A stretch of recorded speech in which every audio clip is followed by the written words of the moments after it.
Good morning, everyone. We're here today for oral argument. We are going to begin out of order. We're going to begin with case number 2. This is Appeal 24-1952, Kinder versus Marion County Prosecutor's Office. We'll first hear from the appellant, Mr. Roberts.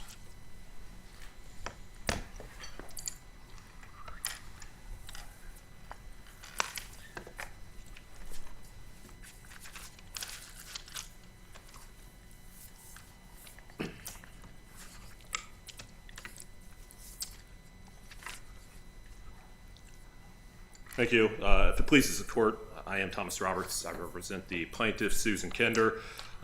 We are requesting today that this court,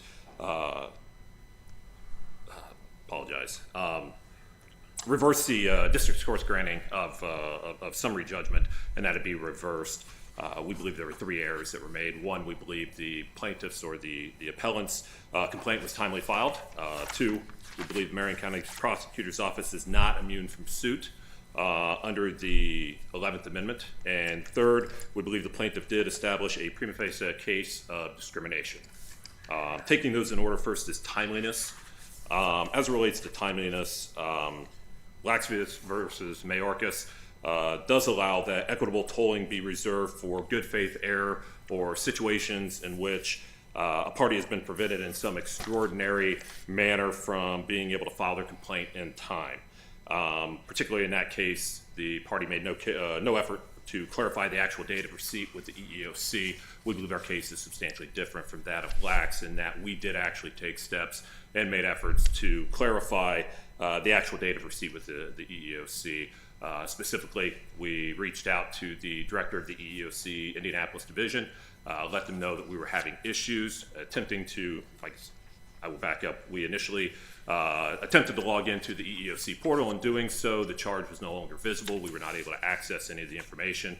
The initial email received only stated simply that a document had been uploaded. It did not state that it was a notice of right to sue or that a final decision had been made. At that point in time, we did reach out to, or attempted to reach out to, the investigator for the EEOC. It was several days after, I believe it was the month of January or June at that point, we received notice that, verbal notice that they had issued a notice of right to sue, and if we were unable to counsel, do that. When I read Lax in St. Louis, Yes. Isn't that when the clock starts, when you have actual notice of a final agency decision? I would agree, actual notice. The problem was the email we received, again, did not say there was a notice of right to sue.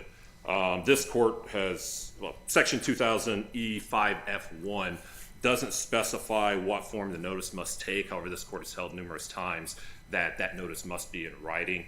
We did receive notice in June from the investigator of the EEOC stating, yes, notice of right to sue had been issued. They had closed their investigation. It was unsubstantiated. And if we needed or wanted to view the notice of right to sue, we needed to contact Help Desk.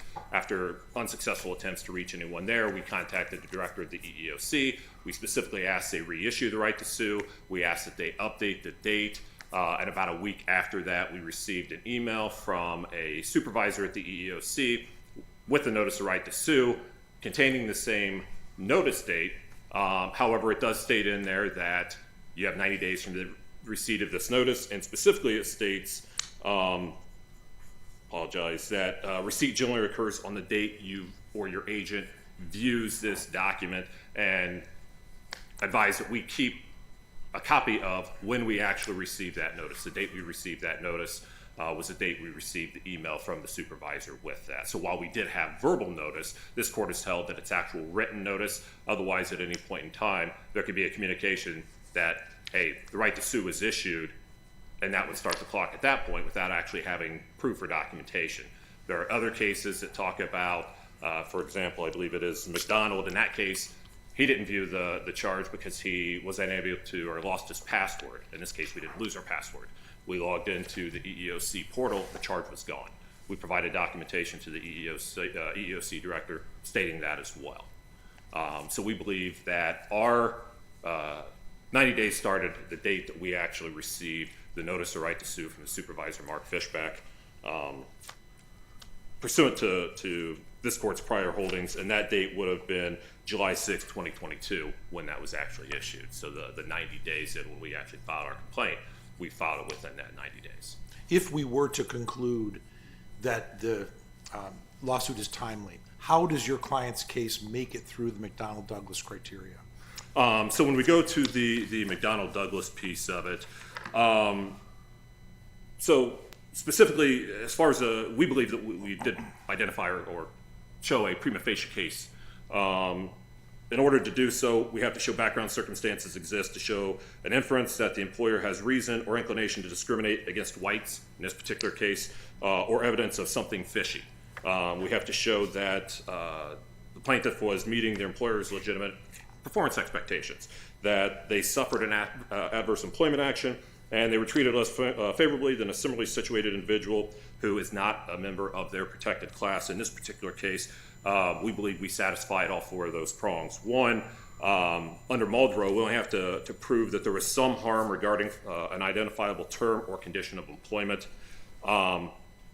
Pursuant to Onkale versus Sundower Offshore, transfer or reassignment can demonstrate pretext if the plaintiff can show transfer brought about some disadvantage change in employment, term, or condition. We believe that we have identified that given the circumstances of the reassignment.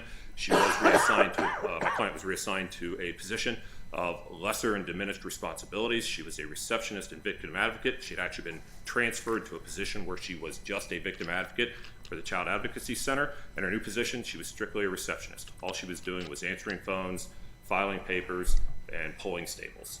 Before that, she was meeting with families, she was providing documentation, she was doing grant work, she was working with databases, substantially higher level responsibilities than what she had. And the reassignment, we believe, demonstrates the pretext portion of it.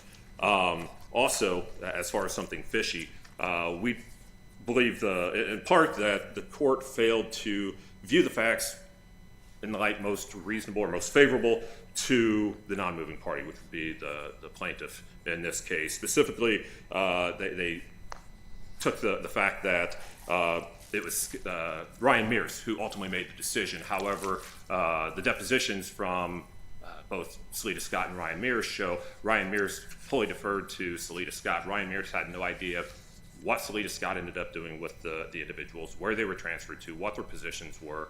Allegedly, Kinder was assigned to a newly created role, which was a hybrid position. She went from a grant-funded position to a non-grant-funded position. Ryan Mears had no idea the new position had ever been created.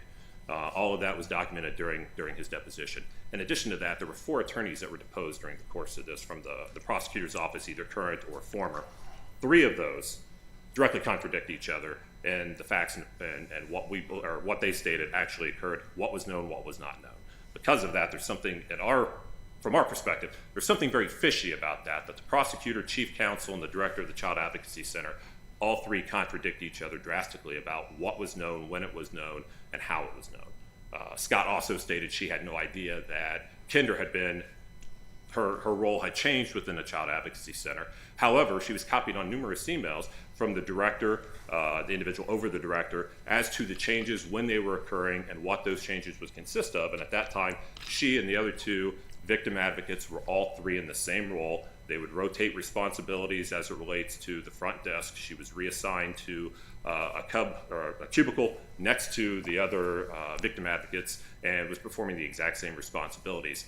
However, her new role was drastically different, and since being assigned to her new role, has not once been assigned a single task that would go with or be the role of a victim advocate. Moving to the constitutional claim, Monell obviously requires a showing that the constitutional injury occurred from a department policy or custom. Did you make any such allegation here? We believe that that it is from a custom. Specifically, that Salita Scott is the sole individual who was responsible for making the determination, and that the custom was that at that point in time they did not have internal HR, that she was the one who all employment-related decisions were escalated to, and because of that, she made a decision to go against or to reassign these individuals. Are there So- other instances of her doing so such that it would rise to the level of a customer policy? And is that part of the record? I believe I don't believe it's part of the record. We were not able to obtain information, a significant amount of information as to other incidents where this occurs. We believe this may have been the start of others. Didn't the state's attorney become involved in this at one point? The state's attorney was not involved until we filed our complaint. At that point in time, the Attorney General's office stepped in Who to made the represent them. decision, or the tentative decision that was never carried out, to, that maybe the best way of handling this was to discharge all three? I apologize. I'm not sure I understand the question. Somebody made a tentative decision, as I recall, that the best way of handling the tension in the office was to discharge all three. I'm not sure why you mean about three. You mean the two individuals who were... The three women who were involved in. Okay. It was actually two women that were involved in it, that Ryan Mears initially... And your client. My client and one other individual. And there was another individual as well, wasn't there? There were three. There was a third Yeah. victim advocate. However, That's the right. complaints, she was not a part of this. She had been part of the investigation. She had substantiated, I guess, to an extent, What some I'm of the trying to other get black at females. here is, you keep saying the HR person was the policymaker for this, for this organization. Seems to me the state's attorney was the person responsible for making policy. Well, the prosecutor deferred to How? chief counsel. He specifically stated that he wanted them fired. However, he deferred to her to make. He preferred they That's be what I'm fired. trying to get. He said he wanted to fire all of them. He wanted the two of them because there were only two. The third one was not at question. It was just the That's two not clear individuals. from my reading of the record, but in any event, then, but they did go to him, and it wasn't until he decided to defer to someone else that the HR person had the responsibility, or took over. Is that right? He could have retained the power to make this decision. He could have retained the power. Yes, So why isn't he the policymaker of the organization? because he deferred that decision making to Salita Scott, which I believe, based upon the depositions, was something that he was customary to doing. He was not involved with all the hiring. He did not make the determination related to the transfer. He didn't know anything about their positions. In his deposition, he specifically stated he had no idea what roles they were in, where they were located, the creation of a new position, or anything else. He completely deferred any decision making, divested himself of any decision making, and gave that to chief counsel, who also, at that point in time, was solely responsible for HR, and it would contact Marion County HR as it related to the steps to I take. think I've got your point. Thanks. Okay, thank you. Mr. Roberts, yes. is there a place in the record where it says that the prosecutor's office's employees are paid by the county rather than the state? Yes, Where is that? specifically. I don't know exactly where it is, but we, both within the record, Susan Kinder is paid by Marion County. Salita Scott is paid by Marion County. The only individual I'm aware of that's actually paid by the state of Indiana is Ryan Mears. I know charging attorneys, for example, who work for the prosecutor's office, they are not state employees. They are employed solely by Marion County. They go through Marion County HR. Marion County sets all their hours. They set the work schedule, holidays, and everything else. Who hires and fires the lawyers in the office? To my understanding, Salita Scott is involved. That is her Well, responsibility. that's her responsibility as administrator, but who makes the decision? For whom do they work? It depends on where they are hired within the organization. So, for example, a charging attorney does not report to Ryan Mears. A charging attorney reports to somebody else that may be several layers down. Ryan Mears will have individuals underneath him who are then responsible for the deputy prosecuting attorneys, Salita Scott's chief counsel. The director of the Child Advocacy Center reported to another individual who then reported up to Ryan Mears. And if there's no other questions, I would reserve the rest of my time for rebuttal. Very good. Thank you, Mr. Roberts. Thank you. Ms. Recker, we'll move to you now for argument on behalf of the appellee.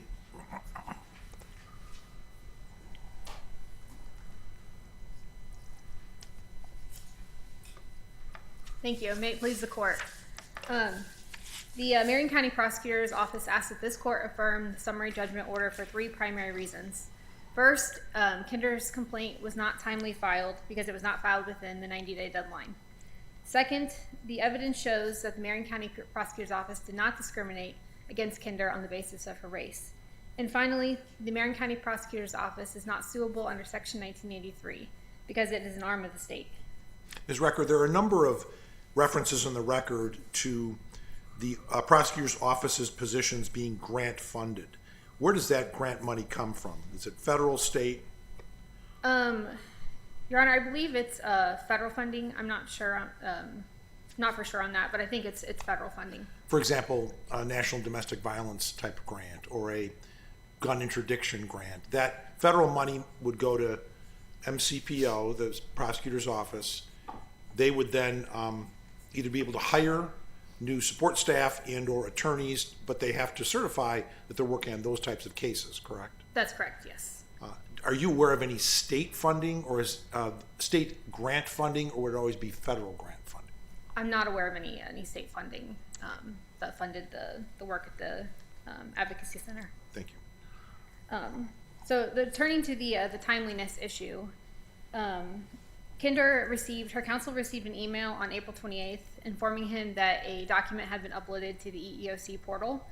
And under this court's decision in Lax, as well as the 8th Circuit's decision in McDonald, the April 28th deadline was enough to trigger the 90-day time frame. And so based on that time frame, her complaint would have been due by July 27th, and she did not file it until October 4th.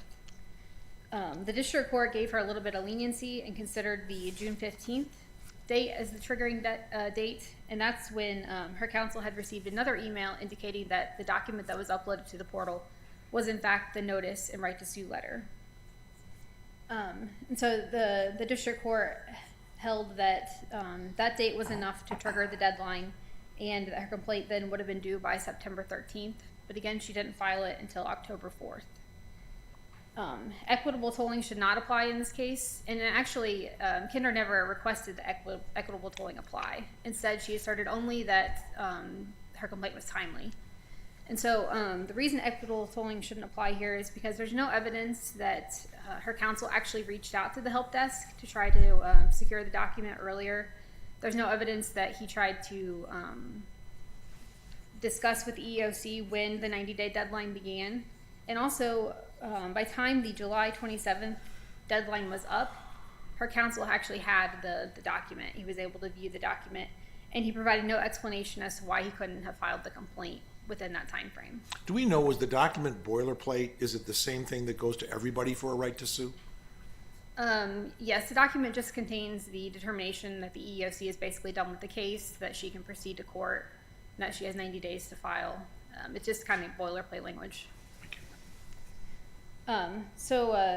Turning to the discrimination claim, even if the court were to consider the merits, Kinder failed to make a prima facie showing under the McDonnell-Douglas test that the reassignment was due to her race. So the factors that the court needs to consider that Kinder failed to show were that there was evidence of something suspicious or fishy going on, that she was meeting her employer's legitimate expectations, that there was an adverse employment action, and that she was treated less favorably than a similarly situated comparator. Kinder failed to argue below that she was meeting her employer's legitimate expectations, so she has waived that argument. But also, there's no evidence here that there was anything fishy or suspicious. Kinder and Richardson didn't get along. Director Warner characterized their dynamic as toxic.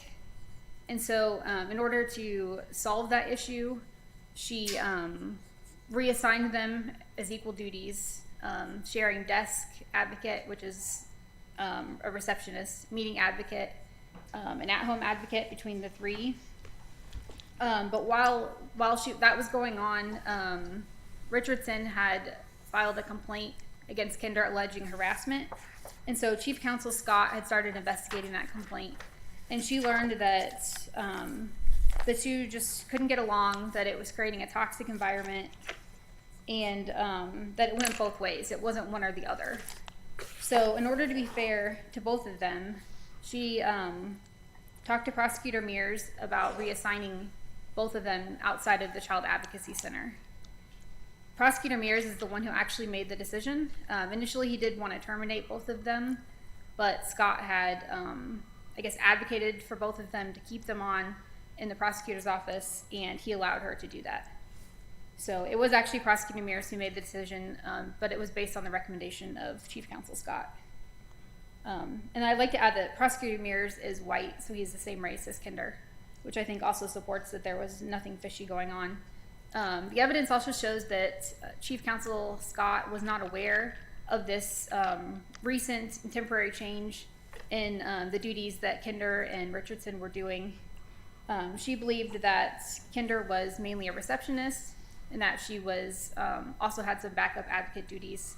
So she was not aware that Kinder was also primarily taking on an advocacy role. Kinder had spent less time as an advocate than Richardson, but is it fair to say that they're both returned to the same spot? Yes. Why do you say that? Well, when I should say the same position. the same position, yes. When Director Warner started in March of 2021, Kinder was mainly at the desk. She was handling the desk duties. You know, when someone came into the office, she would call back to the prosecutor's office, the prosecutors if they needed to come out. She was handling the mail, things like that. It was Richardson and Hinton that were mainly handling the advocacy duties.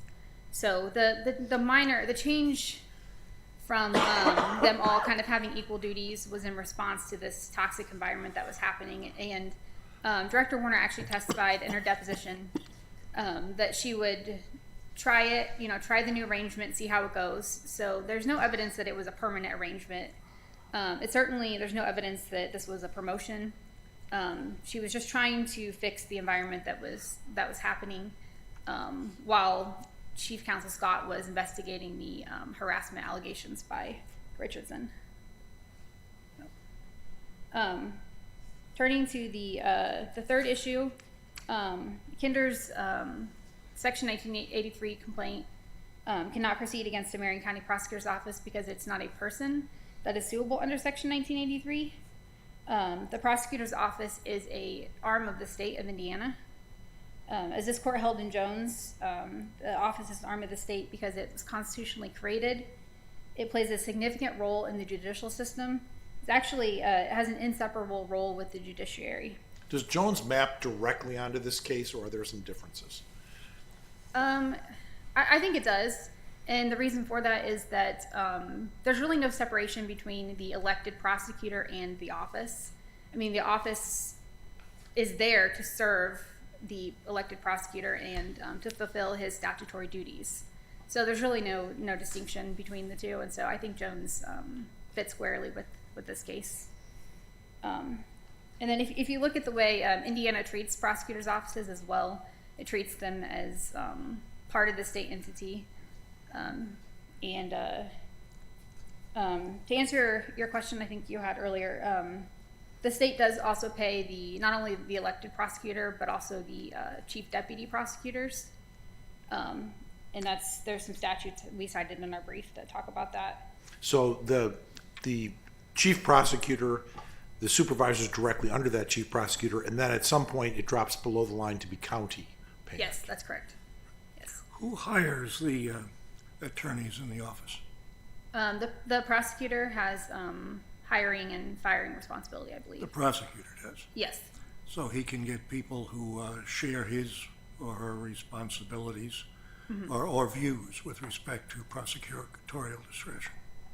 Yes. If he has a charging prosecutor who does not share his views on who should be charged, who shouldn't, he can get rid of that prosecutor. Is that right? Yes, I suppose. Yes. You suppose. I mean, what Right. I mean, does he have the authority or not? Yes, he has the authority to fire and hire. Is there a difference between the structure of the Marion County Prosecutor's Office and other state prosecutors' offices in the state of Indiana? The Marion County Prosecutor's Office is significantly larger than most No, I others. meant in terms of its statutory structure. No, Your Honor. No. And then also the Attorney General's Office represents the prosecutor, the chief deputy, and all of the deputy prosecutors if they were sued for claims arising out of their work. So when you consider all of these factors, the Marion County Prosecutor's Office is an arm of the state, and it's not suable under Section 1983. So Kinder's 1983 claim fails on that ground, and then also because there's no evidence of discrimination. The 1983 claim is viewed the same as the Title VII claim. So, so I think, does this court have any more questions? No, thank you, Ms. Recker. Okay, thank you. Thank you. Mr. Roberts, we'll go back to you now for rebuttal argument.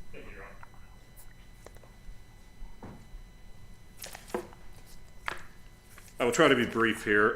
So as it relates to timeliness, the appellant or plaintiff did rely upon the EEOC and the wording of the notice of right to sue that was provided. In this case, it would have been to a detriment of the plaintiff using the plain language of the notice of right to sue. As it relates to the prosecutor's office, they allege the prosecutor's office is created by the Constitution of Indiana. Article 7, Section 16 only creates the prosecutor's role and states that a prosecutor for each judicial area shall be elected by the constituents. It does not create the prosecutor's office. This opens the door, if the prosecutor's office is immune under 1983, it opens the door for the same argument in 1981 claims, arguments which are already starting to come up based upon solely the district court's finding in this particular case. The employer's legitimate expectations was not waived. It is clearly in there that Kinder was meeting the expectations. Scott said she was a good employee. Warner moved her into that position because she was capable of doing so. Richardson was actually going to be terminated. Instead, she got promoted into a position where she received a private office and was a victim advocate. And Kinder was actually the first victim advocate within the CAC. I apologize. That is the end of my time, with the exception of Jones v. Cummings is very different than this particular case. Because that's solely about a prosecutor being able to be sued in their official capacity as part of the judicial process by bringing criminal matters. It does state that they have limited immunity, I believe qualified immunity, when it relates to, and I apologize, when it relates to administrative functions or specifically the investigation functions that they do not have absolute immunity. Thank you very much, Mr. Roberts. Thank you, Ms. Recker. The case will be taken under advisement. Thank you very much.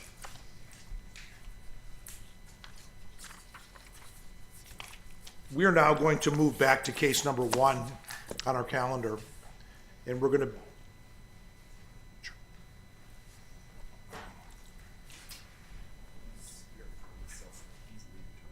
Very good. I recognize it. Thank you very much. And we are going to call that case number 1. This is Appeal 24-1599. This is United States versus Brian Gustafson. Mr. Van Zandt, I understand you will be offering the argument rather than Ms. Sostak. Yes, Your Honor. James Van Zandt for Mr. Gustafson. First of all, I owe the court 2 apologies. First, I was tardy this morning due to traffic. My apologies on that. And then second, Ms. Sostak is having a family issue right now, so that's why I'm stepping up today. Thank you. We appreciate you being here. The record should reflect we had a lot of snow this morning, but the snow globe has ended. Lakeshore was not great. There you go. Very good. Well, Mr. Van Zandt, we'll begin with you now for argument on behalf of the appellant. Thank you, Your Honor. What I'd like to do today is focus on issue number 1, which I think is the most significant, and that is the mens rea aspect for situations in wire fraud cases where the defendant himself is not actually involved in the transaction. If you recall, Mr. Gustafson in this case was part of a small crew that burgled a storage unit that had a great deal of art in it. Mr. Gustafson, however, was not involved in the sale of that art. Rather, that was Mr. Garcia who led up this little operation and the third co-defendant. The government decided to charge this case as a wire fraud case. It's not a burglary case, it's not a theft case, and it's not even a garden variety fraud. This is wire fraud. So, one of the issues at trial had to do with whether or not Mr. Gustafson was aware that there could be a wire transaction involved in selling the art. All of the evidence at trial indicated that to the extent that Mr. Gustafson was aware of this, The plan was to sell all of the art for cash. The council's not just aware, it's also whether it was reasonably foreseeable, correct? Well, precisely, Your Honor. There's three ways that the government can prove this. The first is actual knowledge, which is not present in this case.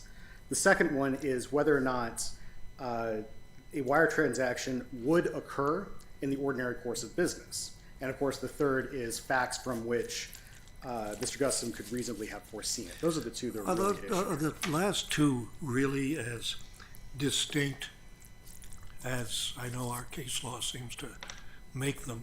I mean, it sounds like a very law review-y kind of distinction between the two. I mean, wasn't there a great significant overlap between ordinary course of business and what's reasonable for? I think that's a fair way of putting it, Your Honor. The bottom line is, did Mr. Gustafson actually know, or was there reason for him to believe that a wire transaction would be involved? So one other way of looking at it, I guess, might be to say this is the test is reasonable foreseeability, and that one way that you might prove reasonable foreseeability, one way, is by showing that in the normal course of business, a check would be used. That's absolutely right, Your Honor. And I think the interesting part about this test is that it focuses on whether or not a wire transaction is routine in the course of business we're talking about.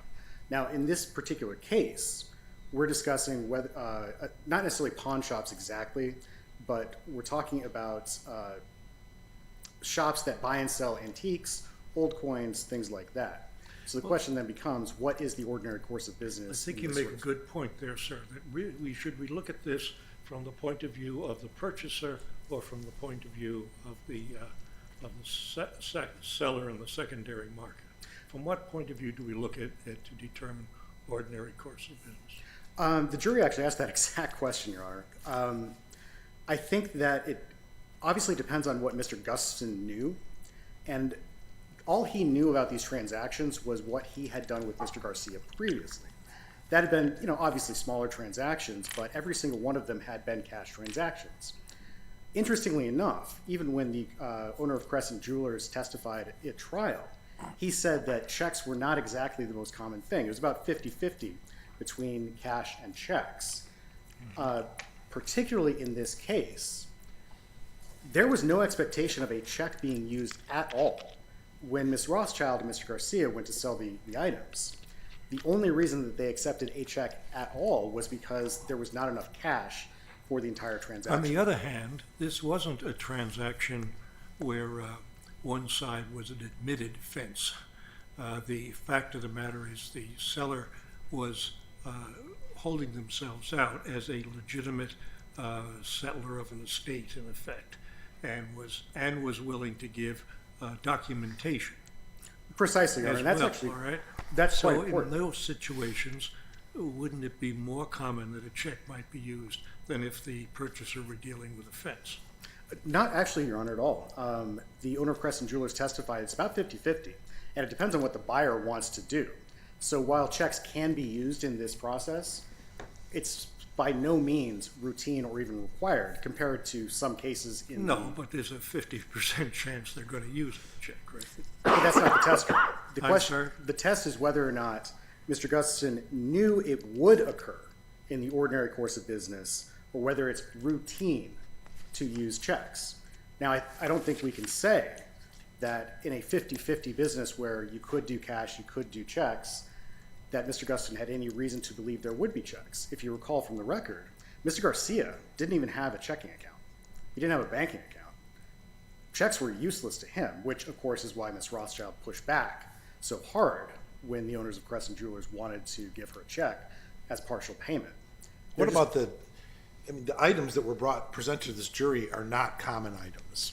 This is not what Garcia and Gustafson were doing earlier. These are tremendously out of the ordinary items that smack, frankly, of being expensive. And people don't routinely have purchase very expensive items like this without engaging in some type of wire transfer.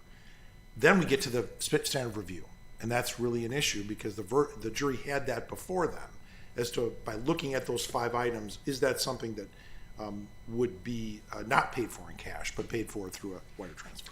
That's a great point, Your Honor. The interesting thing about this case is that it's undeniable that Crescent Jewelers was completely legitimate. They were not involved in this this business at all. They had no reason necessarily to believe that these were stolen items. And we're talking about art items here. Yet Crescent Jewelers was quite comfortable giving, I think it was $50,000 cash as part of this transaction that they believed was legitimate. So to say that in the regular course of business, which would be Crescent Jewelers, that therefore must be wire transactions involved in that is simply not supported by the evidence. There was conversation about out-of-state purchasers as well, though. Isn't that correct? I think there was briefly, Your Honor. Now, the government obviously harps on this quite a bit. When Mr. Garcia was testifying, he was very clear that ultimately what he told Mr. Gustafson was that it would be a local buyer. So even if there was some discussion of out-of-state people, that doesn't necessarily mean a wire transaction would have to happen. They could come into Illinois and receive cash. Mr. Garcia could go to them and receive cash. The bottom line is wire transactions are not required, and they're certainly not a routine part to the extent that Mr. Gustafson would believe that there must be a wire transaction involved. Now recall too, of course, he had no idea where Mr. Garcia was going for this, nor did he even have any idea that the second transaction in early May even happened. If you recall, Mr. Garcia testified that he completely cut out Mr. Gustafson after the first transaction because he was being greedy. So Mr. Gustafson had no idea that even after the first transaction in April, where Ms. Rothschild did receive a check, he had no idea that it even happened. Now, I could certainly see if this was a situation where they were required to take a check in the first transaction, Mr. Garcia comes back, tells Mr. Gustafson, hey, we had to do a check. That could be sufficient, but that's not what we have here. If you recall, one of the cases that we cited was the Bentz. This is the Third Circuit opinion, the scrapyard case, where the scrapper paid by means of a check that was completely unexpected. And in that situation, the Third Circuit found that that was not sufficient to meet the mens rea requirement. Similarly enough, in Walters, which I believe was a Seventh Circuit case, the court found that there was no reasonable foreseeability in this is the college athlete case. There was no reason for the defendant to know that the university itself would send out via the mails the eligibility paperwork to the Big Ten. So in that situation, even though it was fairly, let's call it routine, for the university or for the scrapper to pay by check, there's no reason for the defendants, who's what we're focused on, to actually know that. Now that, of course, takes us to White and Sheneman, which are the other two cases that we've discussed. Now, the converse there is these were individuals who were highly experienced real estate closing agents. They knew how the title business worked. And in that situation, there's no doubt that they absolutely had reason to know that there would be a wire transaction involved. Contrast that to the facts that we have here. Mr. Gustafson is a manager, basically just the guy at the desk of a public storage facility. He has no specific knowledge about selling antiques or anything like that. The only thing that he's done so far is work with Mr. Garcia to sell things for cash that he finds around the area. I certainly take your point, Your Honor, about the value of these pieces, but the fact of the matter is these were sold for cash to legitimate buyers without too much of an issue. I think the forfeiture amount here is nearly $500,000, right? Now, that's over 4 counts, not just the 2 Correct. counts of Gustafson, but that's a lot of money for cash, isn't it? Absolutely, but remember too, they weren't selling all this at the same time. The very first transaction at the coin dealer, whose name is escaping me right now, that wasn't terribly big. I think it was about $10,000, of which Mr. Gustafson was given only a part, and that was conducted in cash. So it's not unusual at all in this sort of industry to pay for things that are of fairly large value in cash, which is, in fact, what did happen in the April and early May transactions. I'd like to reserve the rest of my time for rebuttal, unless there are any other questions. Well, thank you, Mr. Van Zandt. Thank you, Your Honor. We'll now move Ms. Guzman to you for argument on behalf of the government.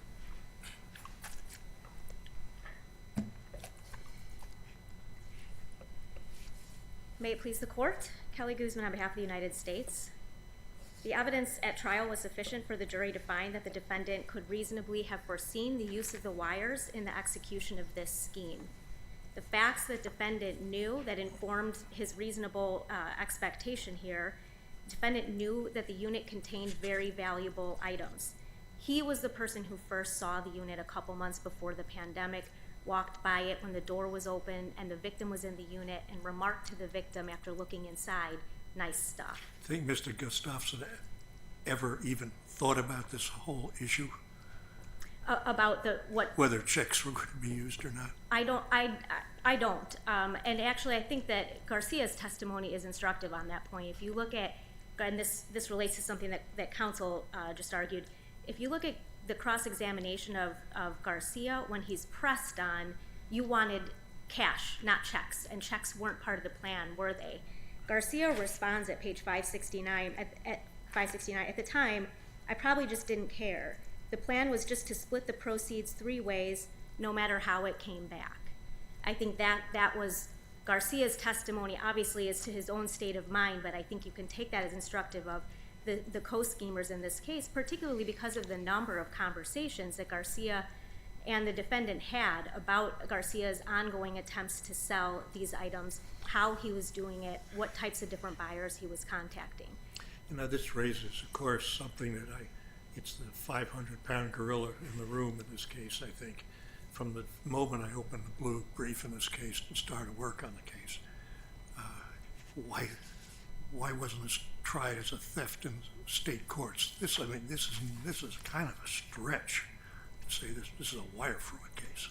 Judge, I don't know that the victim buyers in this case would have felt that way. I think the victim whose $2 million of valuables were stolen was one victim of this scheme, but I think that the legitimate businesses who paid hundreds of thousands of dollars and in heavy reliance on the misrepresentations that were made to them about the provenance for these items and the false representations of ownership that Marilyn Rothschild made to their face.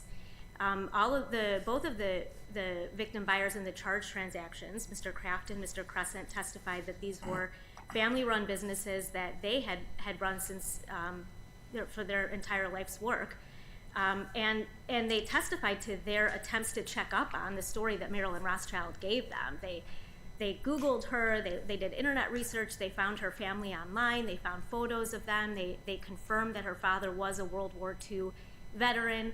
And this was all happening during the pandemic when business and sales were uncertain and they were trying to take care of their businesses. So I think that this was certainly a wire fraud case in the sense that these very real victims were absolutely deceived by this scheme. And the defendant was a knowing participant in that part of the scheme, and there was ample evidence of that in the record.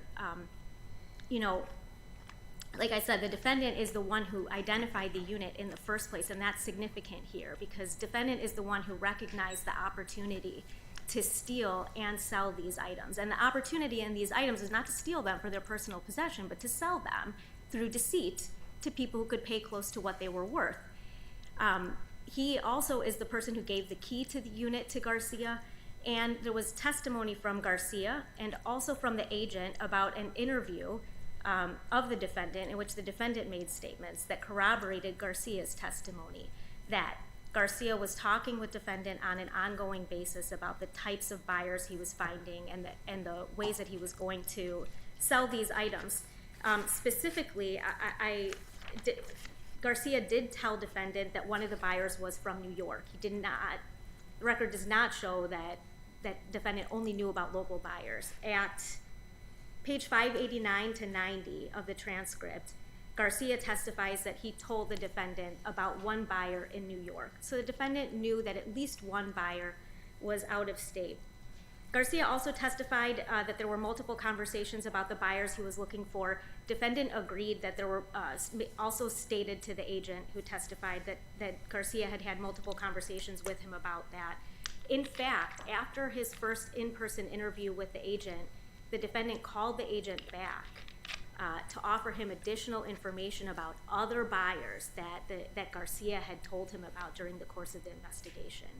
And that was voluntary on the defendant's part, offering additional information about all the buyers that he knew about and all the different attempts that Garcia was going to make to cast a wide net here and attempt to offload all of these stolen goods. At that point, does Mr. Gustafson know an indictment is possible? When he's having the conversation with the agent? He knows that he knows he's been approached by an agent, and I think at that point, in the first interview, they had told him some of the things that you're telling us aren't adding up. We want to give you a chance to clarify, and that's when he admitted that he had received payments for acting as a lookout. So I think those at that point, I don't know whether he specifically foresaw an indictment as such or a federal case, but he knows that he's being talked to by the agents, and he certainly. And the government argued to the jury that first interview with the agent was an attempt to cooperate in the investigation, but also to minimize his role in the conduct and to control how he was seen by law enforcement. And so I think he was, at that point, certainly conscious of the fact that he was being investigated and that he could be charged with a crime. And this is somewhat beside the point, but Mr. Gustafson gets 2 years in prison, correct? Yes, Ms. Rothschild gets probation, is that correct? that is correct. And Mr. Garcia is being sentenced next month. Correct, Your Honor. I'll return to, I think that there is also ample evidence in the record that defendant knew a lot about the false provenances here that were going to be used, and I think that's important because that shows that the defendant knew that these were legitimate transactions with buyers who wanted convincing guarantees of ownership, not the type of black market or under-the-table transactions that you might expect solely payment in cash in. He knew before this scheme was even undertaken, he got to know John Garcia and understood that Garcia was selling items for Marilyn Rothschild that belonged to her father, that he was actually trying to help her sell some items from her estate. He also saw Marilyn Rothschild at the facility with Garcia day in, day out while they were stealing these items together. So there were a lot of facts known to the defendant about the degree to which they were going to have to offer a false provenance here and defraud buyers in order to sell these items. I would also distinguish this from their prior course of transactions, not only in the type and value of the items that they were selling, but the fact that these items were under lock and key, which is a strong signal to their value. Previously, they'd been selling abandoned or discarded items that owners had left behind, things that they pulled from dumpsters. At one point, they were talking about 25-cent slides that they were taking out of a dumpster. But here, this was a unit that had been locked and that contained belongings that somebody did not want stolen because of their value. So this was a very different course of conduct that they were entering Did it into. surprise you that items of that value would be kept in a public storage facility? Yes, Judge. Okay. It did, and I think that it might have surprised defendants as well because he did research on the owner of that unit to determine not just his name but also to determine that he worked at Citadel. And so at the time that they undertake this scheme, he knows not only do these items look apparently obviously very valuable, but that they belong to a high net worth individual, meaning that they're authentic, they are likely authentic as well. Taking the record as a whole, do we have any idea to what extent these three sold the items in interstate commerce? In other words, beyond the boundaries of Alibi. The record evidence only showed 2 transactions at Glenview Coin and Collectible, referenced by counsel, and then the 2 transactions with Kraft and Crescent, as well as the 3rd that was interdicted before it was completed. I see. Thank you.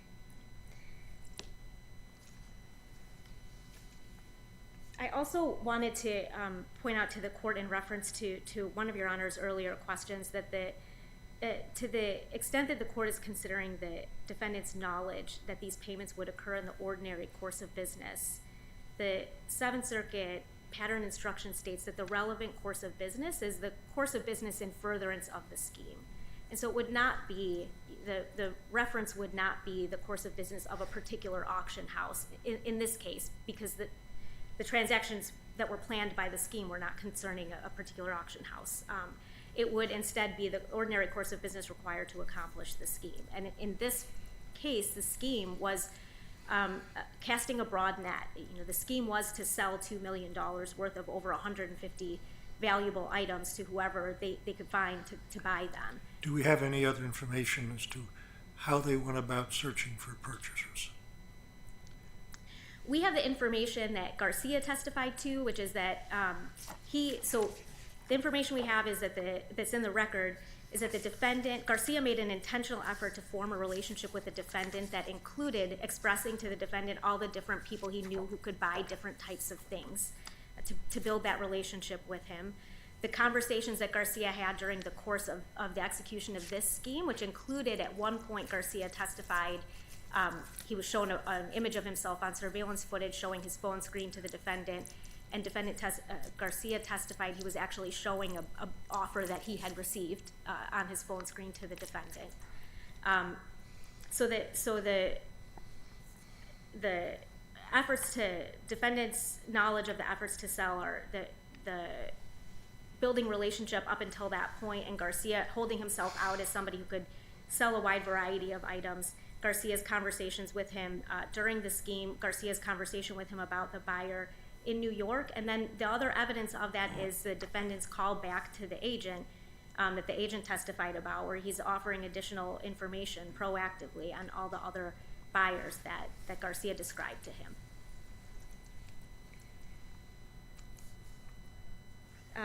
If the court has no further questions, No, thank you, Ms. Guzman. thank you, Your Honor. Mr. Van Zant, we'll go back to you now for rebuttal argument. Thank you, Your Honor. So I'd actually like to return to Judge Ripple's point earlier about 500-pound gorilla. That's really what this case has always been about, is should this be in federal court or not? There's no real dispute that the government satisfied its obligations to prove that Mr. Gustafson was part of the scheme and that he was involved in the burglary of the units. But as it was pointed out, that's not a federal case. What makes this a federal case is the use of the check and the wires between the banks in Illinois, and I think they were in somewhere in New York. That's the issue. What I've heard the government talking about up here is the value of the items, the knowledge that Mr. Gustafson had about the scheme. What I haven't heard about is any discussion about Mr. Gustafson's knowledge of how these things would be paid for.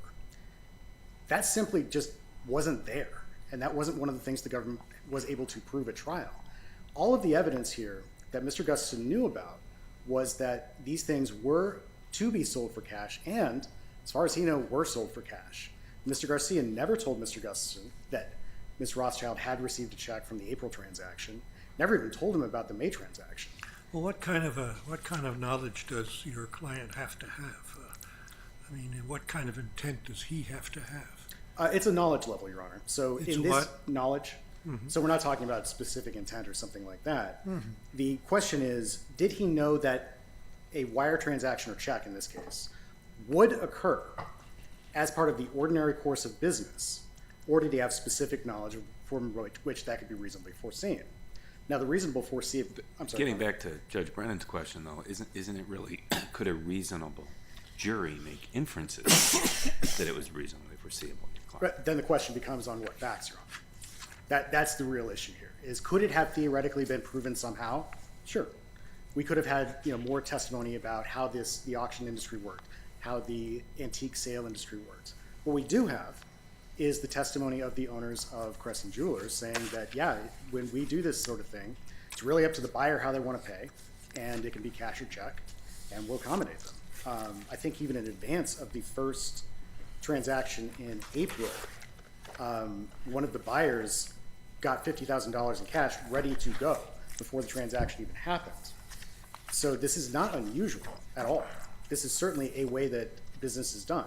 Now, to be fair, business is also done by check. But in this situation, Mr. Garcia had no interest in getting a check.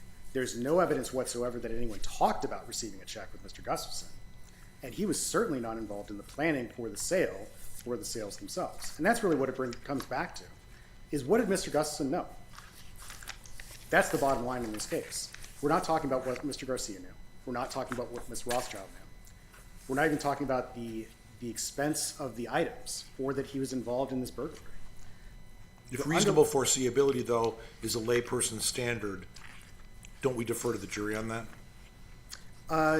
To an extent, Your Honor. And obviously we wouldn't have appeals if we defer to the jury in all situations. And this is a fine point, to be clear. This is a very fine point of federal jurisdictional law.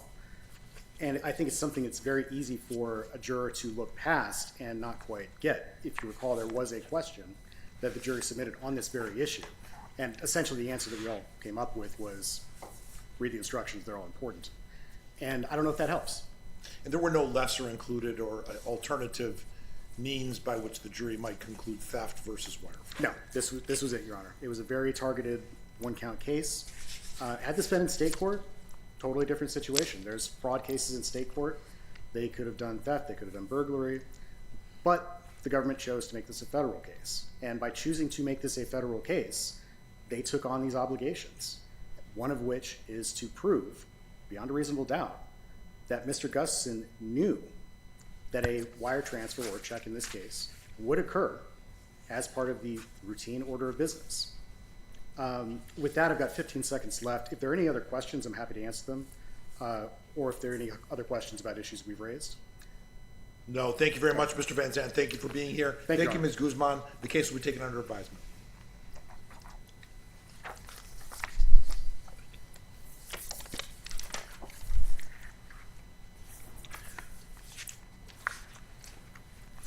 We're going to move now to case number 3. This is Appeal 24-2134, Jacob Allen Powers versus John Noble. And Ms. Colbert will begin with you for argument on behalf of the appellant.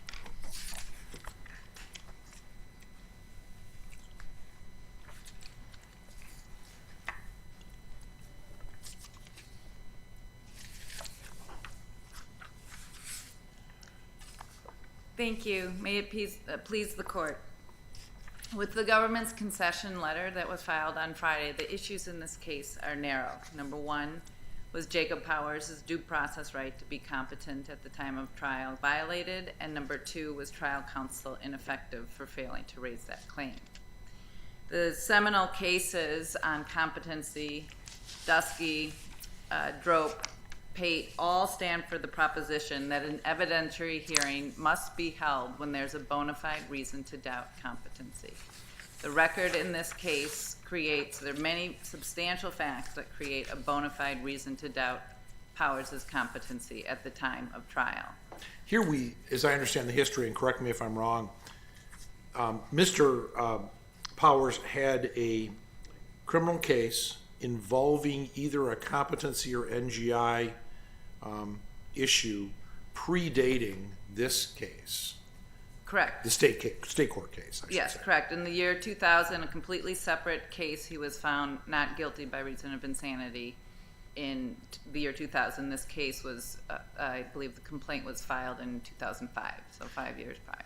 So by normal operation of Wisconsin law, what would occur is he would be placed in, not incarceration, but be placed in a medical facility that would infringe on his liberty for the period of time that the NGI status would occur for that first crime before the state court case here. At some point then he was let out, and then this occurred in 2006? 2005. 2005. And as I understand, again, the state court record for this particular state court case, no issue raised of competency, no issue raised of NGI. Correct.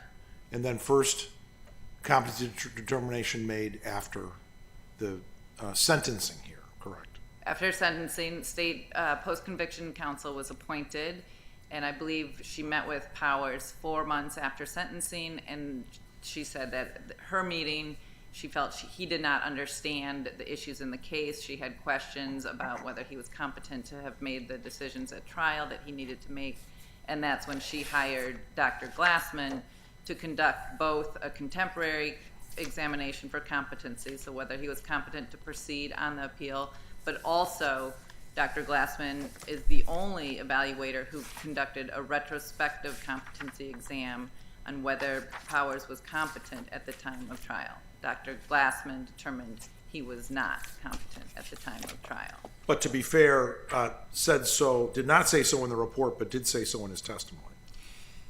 I believe that the direct words of the report do suggest that he was not competent at the time of trial. The testimony on the report is clearer on that point.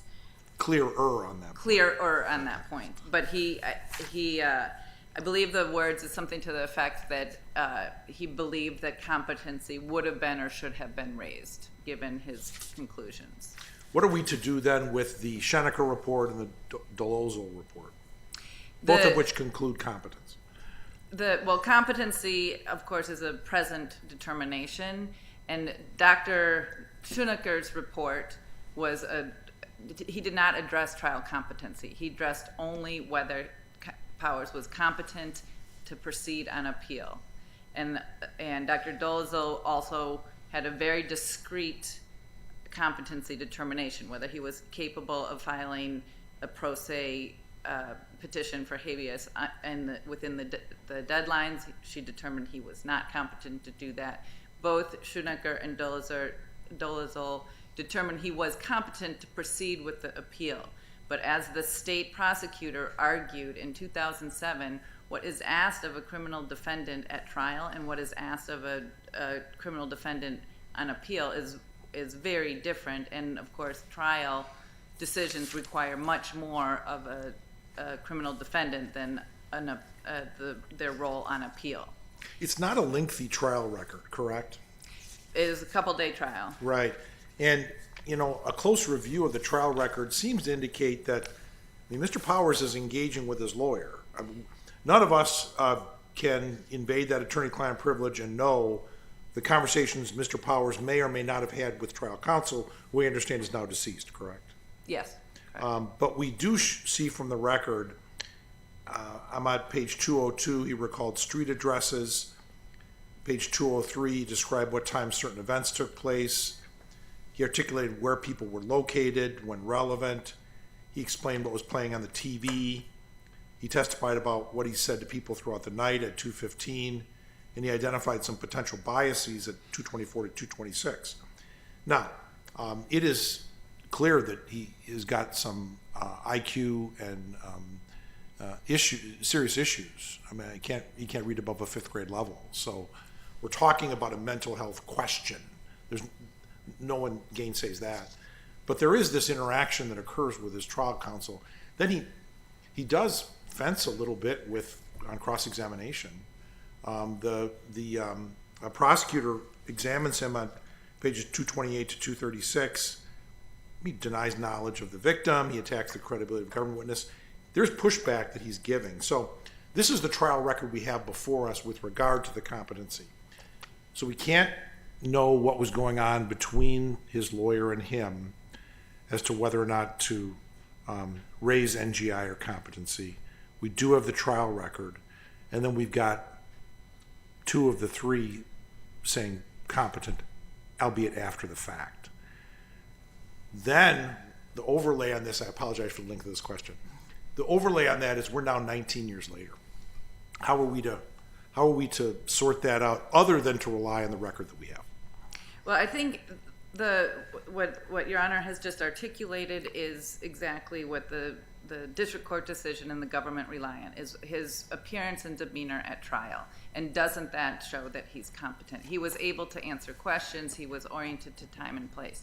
But it's a foundational principle that demeanor at trial does not end the inquiry. When there is both Pate and Dusky talk about specific, when the record is clear that there is other mental health deficits, when there's a history of irrational behavior, you must have an evidentiary hearing to determine whether the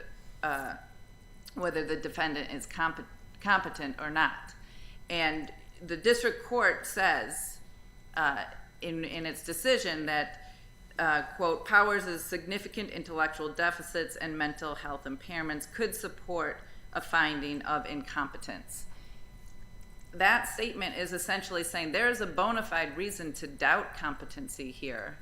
But the court then went on to say he is competent based on the record. And that is contrary to the governing standards of a competency determination.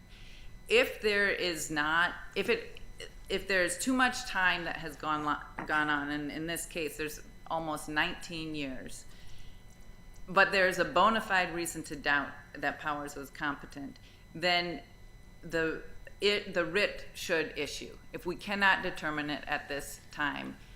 And there are many cases that have done that. This court has done that in McManus versus Neal is an example. The issue of Powers being able to participate in the trial is not just answering the questions, and that is clear from Pate and Dusky, but also Cooper v. Oklahoma 1996 specifically discusses the fact that being competent encompasses the ability to work with counsel and cooperate in counsel, encompasses the ability to rationally decide whether to take a plea or not.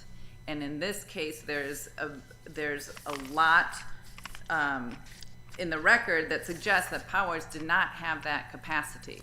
Powers was not the sort of a defendant where you could give him his plea deal and say, do you want to take it or not? He needed all the evaluators who found him competent, discussed that he had difficulty with abstract reasoning and decision making, and the only way to do it would be to repeat, to go over, slow pace. And the record suggests that his trial lawyer did not spend time with him, did not spend enough time with him. Counsel, I have a question on the record there. But in the bigger picture, I view this as a question of whether the judge should have sua sponte, based on bona fide concern, inquired into competence. And do you agree with me that is what's in front of the trial judge? We don't go say, well, there were other things the trial judge didn't know about, because that's a sua sponte decision. And then we have, was it ineffective assistance of counsel for counsel not to have raised it? Is that your position? Well, I think that it should have come from counsel. Counsel is the best informed, and counsel should have been the person to raise it. However, so in this case, the judge only knew what the judge knew from viewing Powers. But once we had the post-conviction competency hearing, where we had a competency report that said Powers was not competent at the time of trial, we had an expert testify, then the court, this should not have proceeded without an evidentiary hearing on the question of whether he was competent at the time of trial. That never happened. And that could have happened meaningfully in 2007. Attorney Hex was the one who's, I believe, right, and said, hey, second I saw my client, competency came to mind. I had these, I went, I got an expert, got a report. She then goes back and talks to Hazaf, I think is the name of the original counsel who's deceased, and she decides not to pursue that. What are we to make of that? I believe that there was an affidavit in the state court. I don't think that record, that's in our record, but what are we to make of that? This is precisely where the Wisconsin State Court of Appeals unreasonably applied the no merit standard. We don't know what to make of that. The Court of Appeals should have gone back to Attorney Hex and asked, where's the evidence? We need more in the record to know why you would have changed his mind. You made these representations in writing and to the court that you did not believe that he was competent, and then you file a no merit report that says he is competent. But I thought your claim here is ineffective assistance of trial counsel. It is ineffective assistance of trial counsel, yes. And trial counsel should have raised it. There is also ineffective assistance of appellate counsel, but that is not before this court because of the government's waivers. I also note that I only have a few minutes left for rebuttal, and I'd like to reserve that. If I may ask just one quick question. Sure. You're the expert on Wisconsin law around here, with the exception of Judge Brennan. Is it permissible for a state trial judge in Wisconsin to raise the question of trial competency sua sponte? Yes. Thank you. Yes. And we'll be giving you time for rebuttal. Okay, thank you. Thank you, Ms. Colbert. Mr. O'Brien will now move to you for argument on behalf of the state.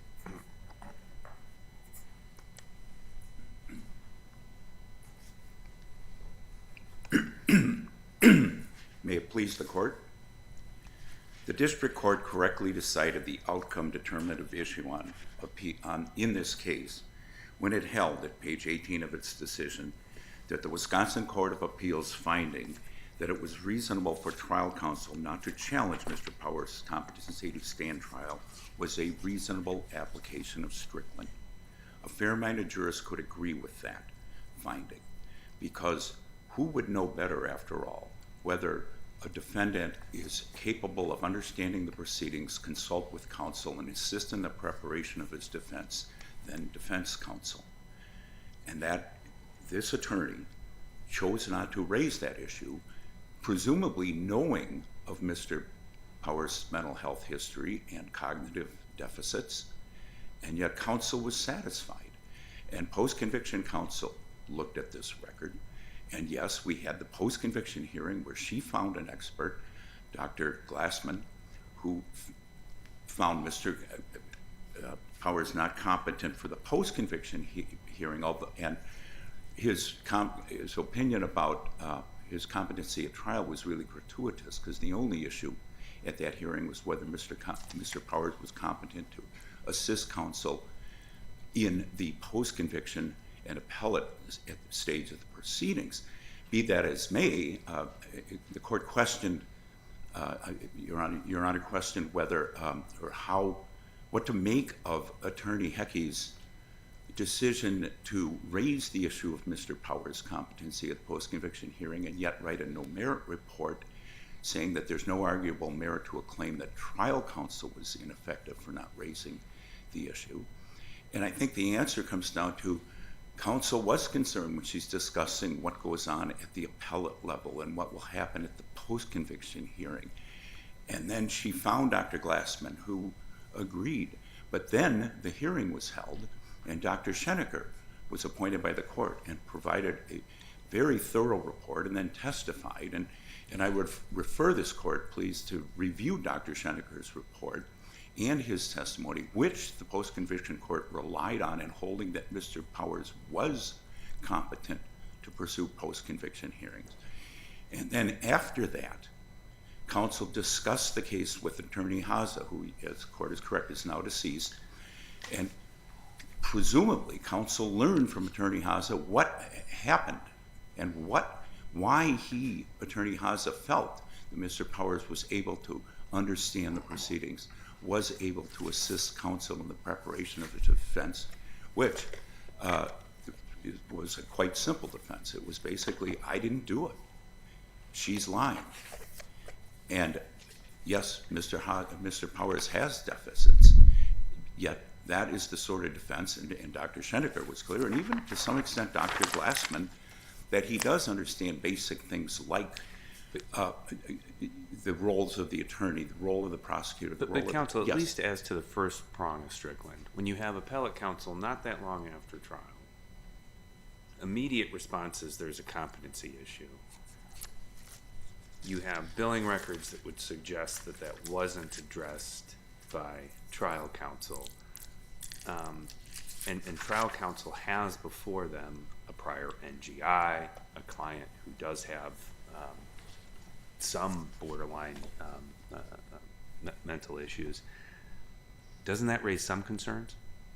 It could, and certainly, and I'm assuming that trial counsel was aware of all that, but then the law presumes that he made a reasonable decision not to challenge his competency, and I assume based on his discussions with his client about the nature of the defense, whether or not to testify. And I think both Glassman and, well, I think all the experts, Glassman, Dolezal, and Schenecker, agree that if you spend time with him and explain things to him, he'll get it. And especially in a case like this, where it was a fairly straightforward case, the issues were quite simple, and he did, and the case law is clear that his demeanor, his actions at trial are relevant, and everything that occurred at trial seems to indicate this was someone who understood what was going on and was able to work with his lawyer to present the defense that I didn't do it. Mr. O'Brien, 2-day trial, is that correct? Yes. He said, she said circumstance? Well, he said, she said, although there was, the state had his roommate corroborating their claim that he assaulted her. And no opinion testimony offered at underlying state court trial, correct? Opinion testimony, no. I want to make sure about that. As far as like delayed reporting or anything like that, no, my recollection is not. It was, basically the victim's testimony, the roommate's testimony, and Mr. Powers' testimony. And there may have been one or two police witnesses, I'm not sure. Thank you. And the counsel talks about this bona fide reason to doubt competency. One thing needs to be made clear: that is not the constitutional standard. And Drope v. Missouri makes it clear, and I would refer this court to Drope, explaining where that came from. That came from Tate v. Robinson, which was quoting the Illinois statute and case law, talking about a bona fide reason for competency, to challenge competency as the Illinois standard. And Drope made clear that that is not the constitutional standard. What the court in Robinson held was that's adequate to satisfy the constitutional standard. So this idea, and I know that language is repeated in the Warren v. Bainan case in this court, but I think you need to be careful to understand where that came from. And that it's not, the standard, again, is, was it reasonable, especially under Strickland, was it reasonable for counsel not to question his client's ability to understand the proceedings and to assist in his defense? And certainly one reasonable defense attorney could say, Judge, I've looked at my client's history. He was found NGI 6 years ago. Maybe I think he's okay, but maybe we should have a competency evaluation. But another reasonable attorney could say, I understand his history, but he seems fine with me. We were able to prepare this defense. We've gone through his testimony. I've tried to cross-examine, whatever, and I'm satisfied. So, I mean, it really, it is a case-by-case thing, and it all focuses on the present ability of the defendant to understand and to assist at the time of trial, not 6 years previous, not even a year after. So even though we cite those post-trial reports as relevant evidence, the most relevant evidence is what happened at trial. And the Court of Appeals reasonably held that a reasonable attorney based on this record could reasonably conclude that there was no reason to raise the issue. And yes, the judge could have sua sponte raised it, but the judge saw no reason to, and the judge mentioned that at sentencing, that he seems, yes, he has deficits, but he seems to be able to understand what's going on, at least at sentencing. And so I firmly believe that, if nothing else, a fair-minded jurist could agree with the district court's conclusion that it was reasonable for the Court of Appeals to hold that it was reasonable for trial counsel not to challenge his competency, and that's a reasonable application of the deficient performance prong of Strickland.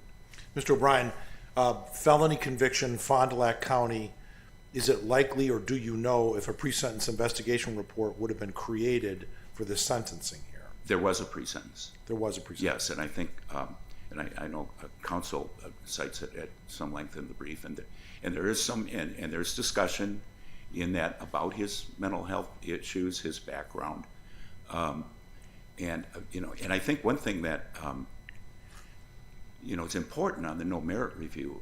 This wasn't just a quick once over.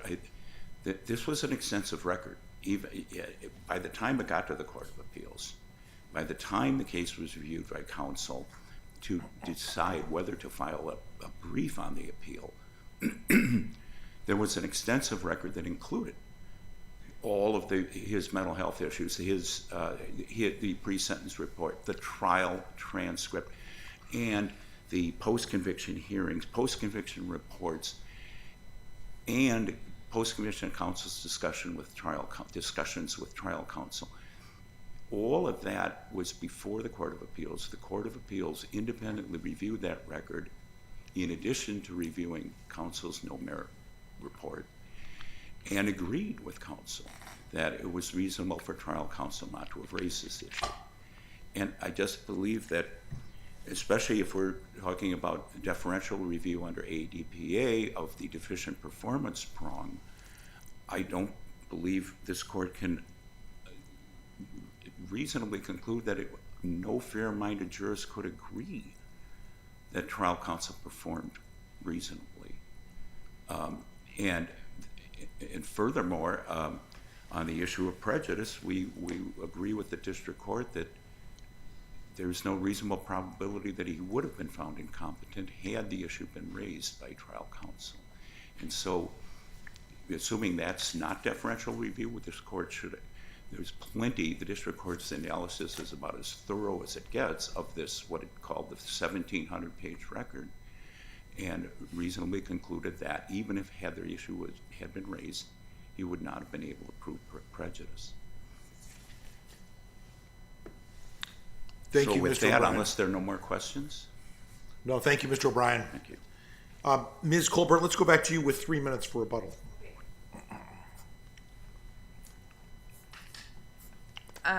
So quickly, I'll just go through a couple of points. As far as the reasonable application of Strickland, this court has held that when the both in Burt v. Uckman and Newman v. Harrison, that ignoring a favorable decision or a decision that finds the defendant incompetent, that is an unreasonable application of clearly established federal law, an unreasonable application of Strickland.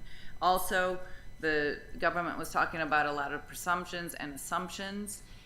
This record, there is very little in this record because there was never an evidentiary hearing on the issue of trial competency. In other cases, the district court has ordered an evidentiary hearing on the issue of retrospective competency and trial counsel's performance in Newman v. Harrison, as well as Price v. Thurmer. Also,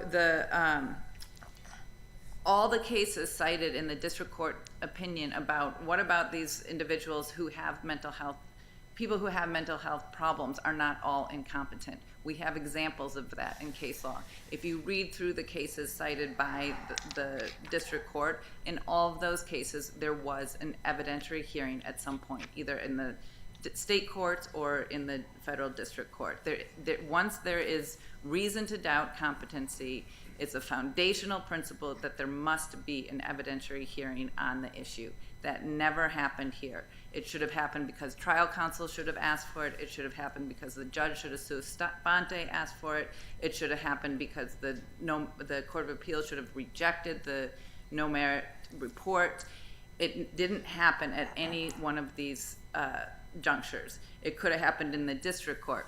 Now, we are so far past we're 19 years. I don't know that it would be constructive to have it at this point, but since it hasn't happened, we are left with just a multitude of facts, pages 34 to 36 in the opening brief, that outline the reasons to doubt his competency, and so this court should issue the writ.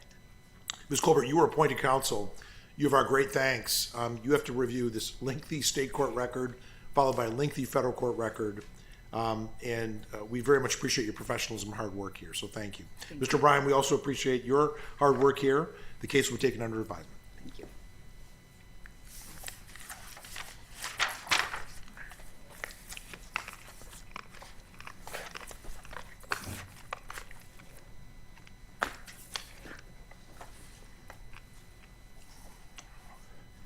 We're now going to move to Appeal 24-1521, Jason Rahimzada versus Ace American Insurance Company.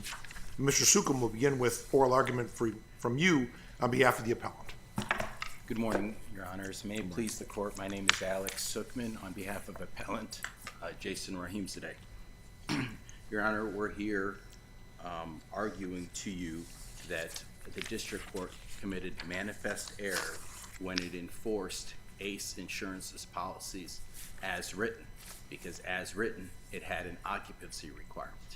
And I think you've read the materials, but the occupancy requirement is that the person is only entitled to coverage under ACE's policy if he is an occupant of the vehicle at the time of the accident. There is no longer any doubt in Illinois law that the statute says that that is an improper restriction on uninsured motorist coverage. That was said clearly in the most recent Illinois Supreme Court case of Galarza. Let's talk a little bit about that case.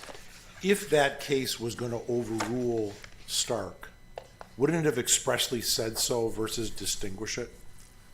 Well, while it didn't use the magic words overrule, it severely limited it, abrogated it, rendered it to a very, very narrow holding. That I'm sorry. Well, part of the problem is it's very, I mean, those are all nice verbs, but abrogated, overruled. But the fact Sure. of the matter is it's very difficult to figure out what the Illinois Supreme Court really did with it, isn't it? It's a rather opaque treatment of the earlier case. Well, the earlier case, Your Honor, right, was a situation in which, and it was a 2007 case in which somebody bought a commercial, he called it commercial policy for his company, and then claimed that is synonymous with him because he's the sole shareholder, he's the sole president, he's the sole officer, and I'm sure there were reasons to try to frown upon that kind of arrangement. That is still good as to whether or not that's defined as an insured, but that's a wholly different avenue from what we have in our case. In our case, Jason Rahimzadeh, by virtue of being a permissive user, is an insured, and so now the only question becomes, is an occupancy requirement in an uninsured motorist policy allowable? Well, but isn't the question really, is that permissible in a corporate policy versus an individual policy?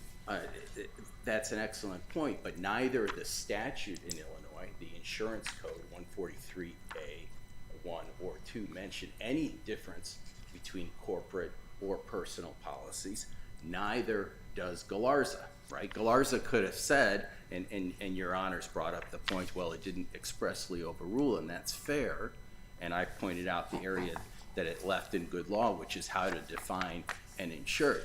But it clearly said that you cannot have an occupancy requirement in order to have uninsured motorist benefits. And it did not say, yeah, but that's okay to do, to have an occupancy requirement in the case Nationwide, how are automobile covered commercial policies issued to companies for company automobiles? How are they treated? Do most of the cases across the country agree with you or with your opponent?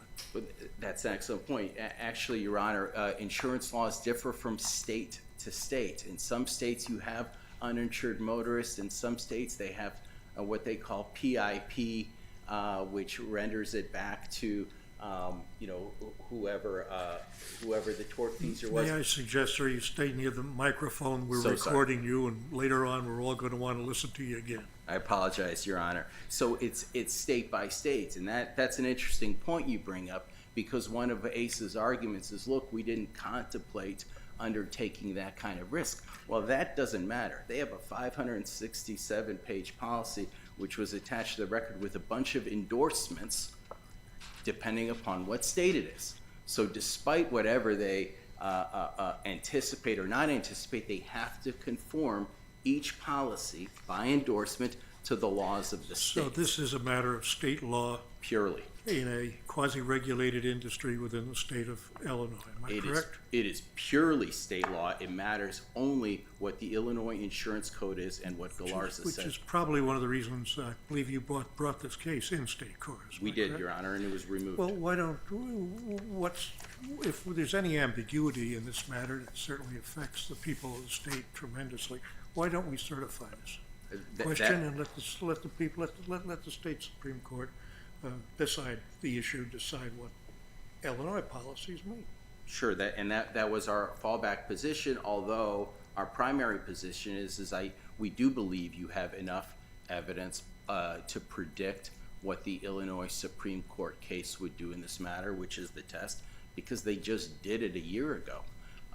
They announced Galarza a year ago quite clearly to say, look, the inquiry is not whether or not the person's injuries resulted out of the ownership, maintenance, or use of the inquiry should be whether the person's injuries resulted out of the ownership, maintenance, or use of a motor vehicle, including the uninsured, or in this case, the underinsured vehicle. It is not whether the injured person occupied a vehicle at the time of the accident.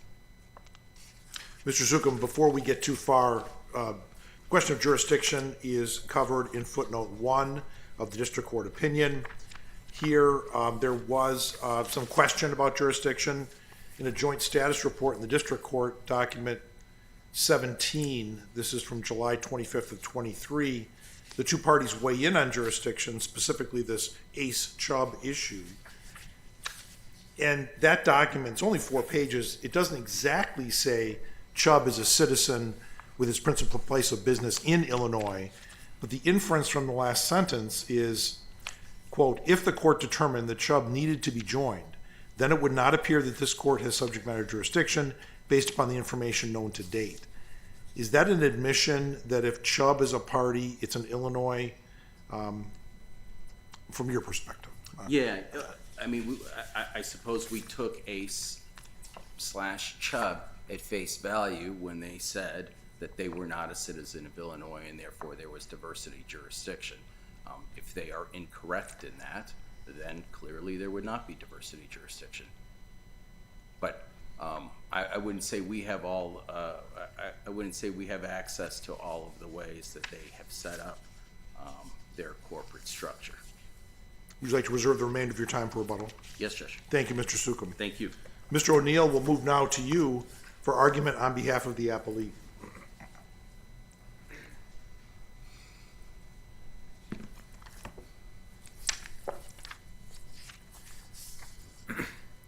Good morning, Your Honors. Kevin O'Neill on behalf of Ace American Insurance Company. I think I'll start because you, Judge Kohler, you drew an important distinction for us. We believe this case is all about the distinction between personal automobile policies and corporate automobile policies. And that's the distinction where there's plenty of case law in Illinois outlining how the Illinois courts approach those two distinct type of policies. And they're approached very differently, and that's kind of why we're here today. The district court applied the line of cases that applies to corporate auto policies. And the very important point about those policies, versus a personal auto policy is who is the named insured. With a personal auto policy, the default is the named insured is whoever bought the policy and all their family members. With a corporate auto policy, it's the corporation.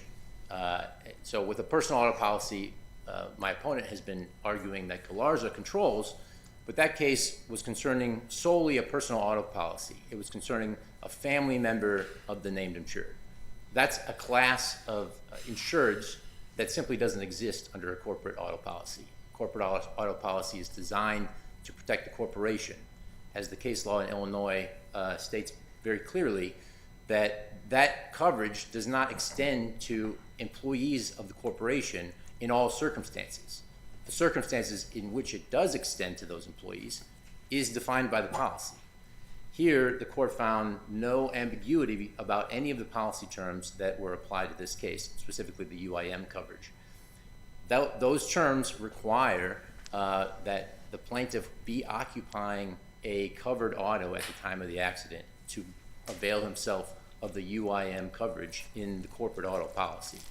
Now, my opponent makes a lot of public policy arguments in his brief, but essentially there's no need to get to the public policy arguments because those are conditioned on Section 143A, which is there to protect people insured thereunder from policies. And as an employee that's not a named insured under this corporate auto policy, there's no default position where the plaintiff is insured under the policy. The only conditional sort of position where he would enjoy insurance benefits would be when he's using or occupying a vehicle. In the present case, he was injured while he was riding his personal automobile. I don't think there's any dispute about that fact. So because he doesn't qualify under that, the language of either the liability section or the UIM section, he's not insured under the policy. So Section 143A, which is the public policy argument and the insurance regulations of the state of Illinois, doesn't apply to him because he is not an insured under the policy. I want to address one point that my opponent made. He has classified his client as a quote-unquote permissive user of the automobile. And I think he does that to sort of create a new class of insureds under the policy. There's never been any interpretation under Illinois law defining sort of a permissive user as someone who has, access whenever they want to a vehicle. All of the precedent in Illinois concerns the actual actions at the time that the policy is implicated. Is there a permissive user clause in the corporate policy? There is, but it's not for this section. Okay. Yeah. So my point with that is that when you're a permissive user, the Illinois Supreme Court, there's a Schultz case that talks about what a user is. And it focuses on action, right? It focuses on using the vehicle at the time that it's being driven, employing it, even if it's not being driven, employing it for some other reason. If it's equipment or you're loading it or unloading it, that can count.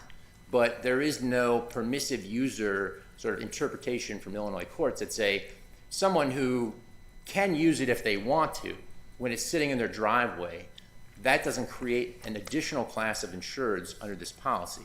So the idea that the plaintiff would be a permissive user under the liability portion of the policy, which would then entitle him to be covered under the UIM portion, does not exist in Illinois law.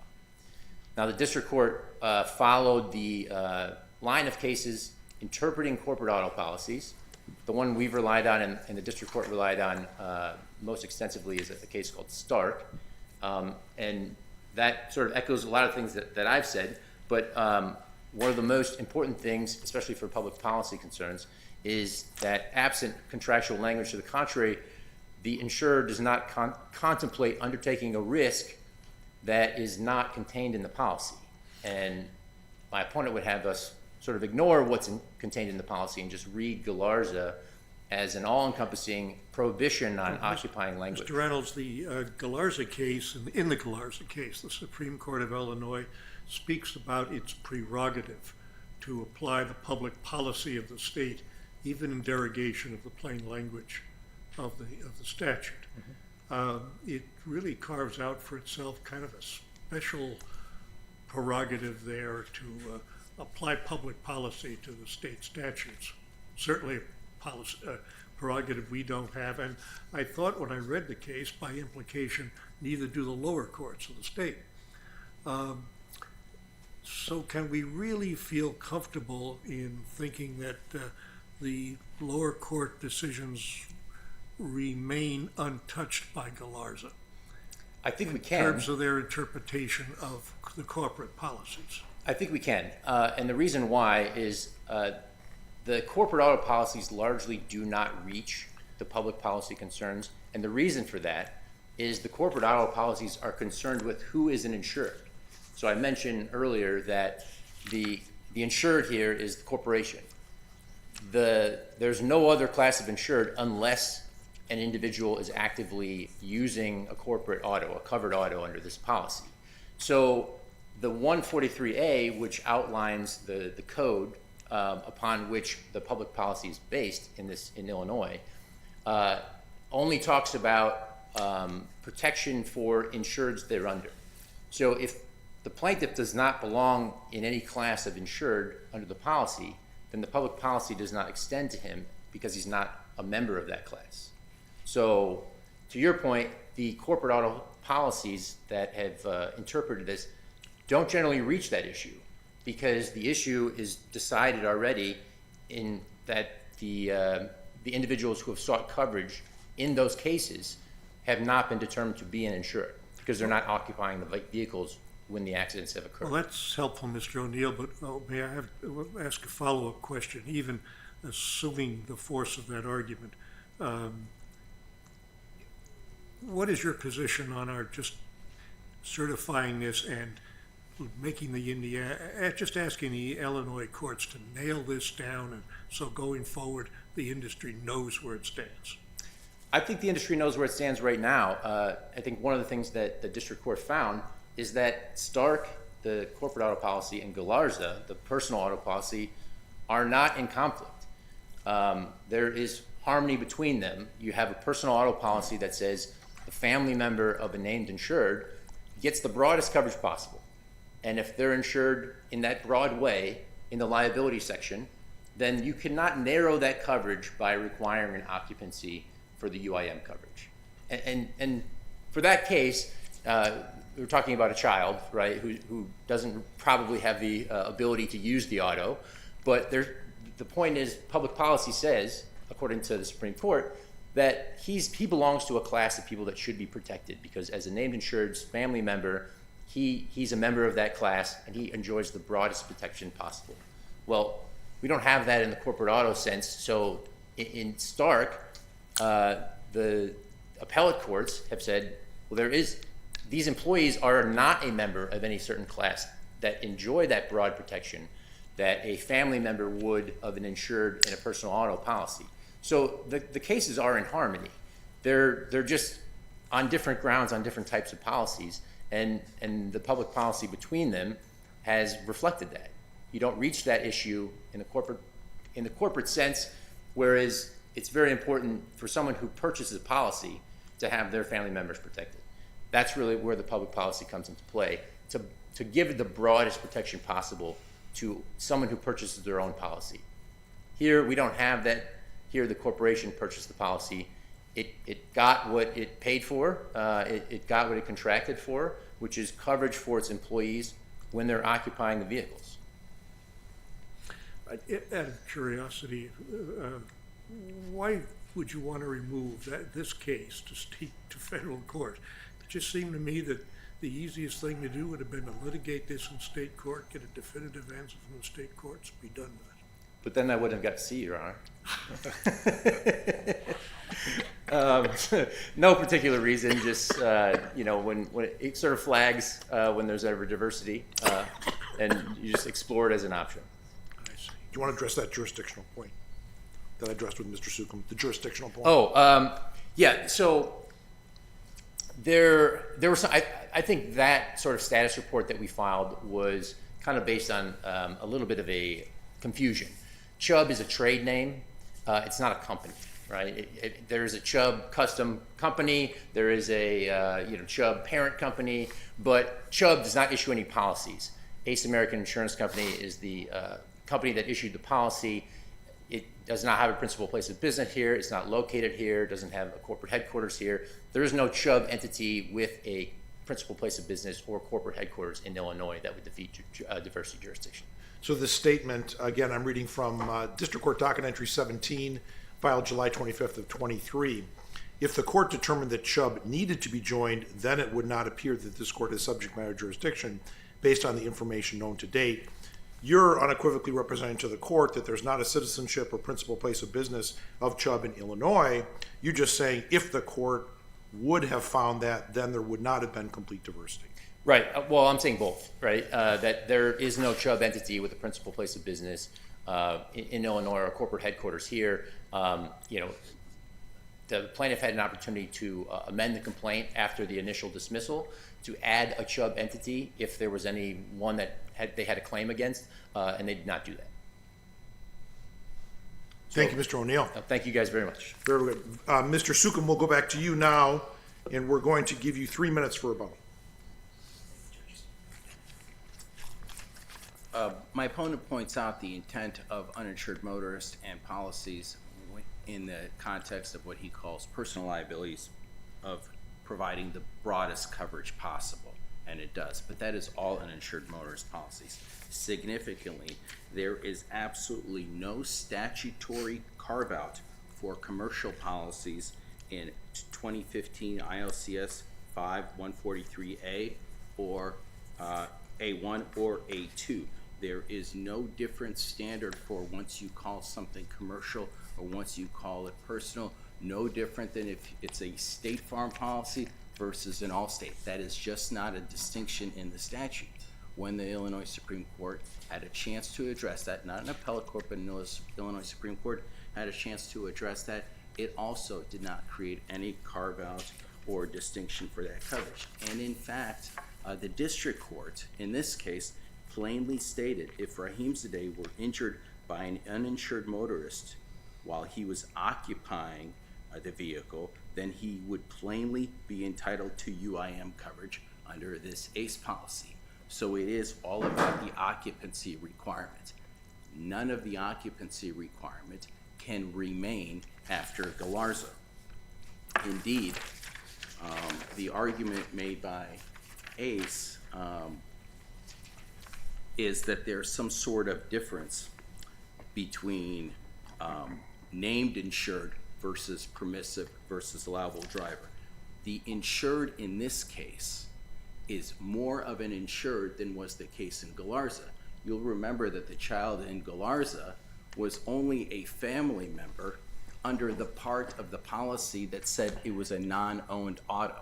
But that's okay, and obviously there wasn't a non-owned auto issue in that case. Rather, the child was on a bicycle. He clearly was not a permissive user. He wouldn't be allowed to drive the vehicle. He was only 14 at the time. That's okay. Galarza brushed all of that aside because it said, look, if you were going to be an insured when you're in the vehicle, you are insured when you're not in the vehicle because we don't have an occupancy requirement. That may not have been clear in 2007 when Stark was decided, but it is certainly clear now in 2024 after the Galarza case was decided last year. One more point I'd like to make in the time left. Jason Rahimzadeh, in this case, who suffered a brain injury while he was on a bicycle, was as much of an insured under his policy as I am under my policy. He had access to that car that his employer gave him 24/7 a day. He would only have liability coverage when he was using the vehicle. I only have liability coverage when I'm using the vehicle. He is as much of an insured as any of us are under a personal policy. The key is that he was not in the vehicle. ACE's policy says you have to be an occupant.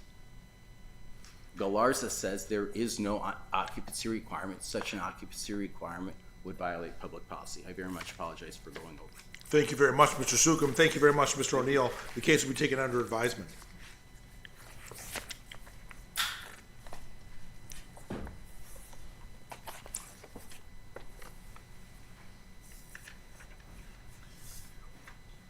We're going to move now to appeals 24-1581 and 24-1582, United States versus Edward Brown. And Ms. Garst will begin with oral argument from you on behalf of the appellant.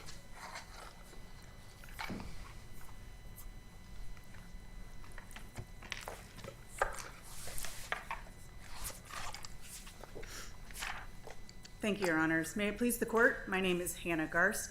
I'm here on behalf of Edward Brown. Mr. Brown's conviction in this case should be vacated because the government failed to prove beyond a reasonable doubt that Mr. Brown knowingly possessed child pornography on his phone. The only question here before the court is, did Mr. Brown know that these images were on the phone? Now, the government's argument to uphold Mr. Brown's conviction primarily relies on circumstantial evidence.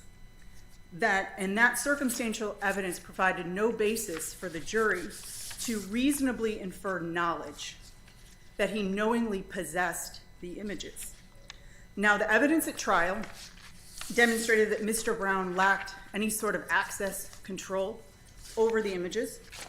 There was no direct evidence of knowing possession.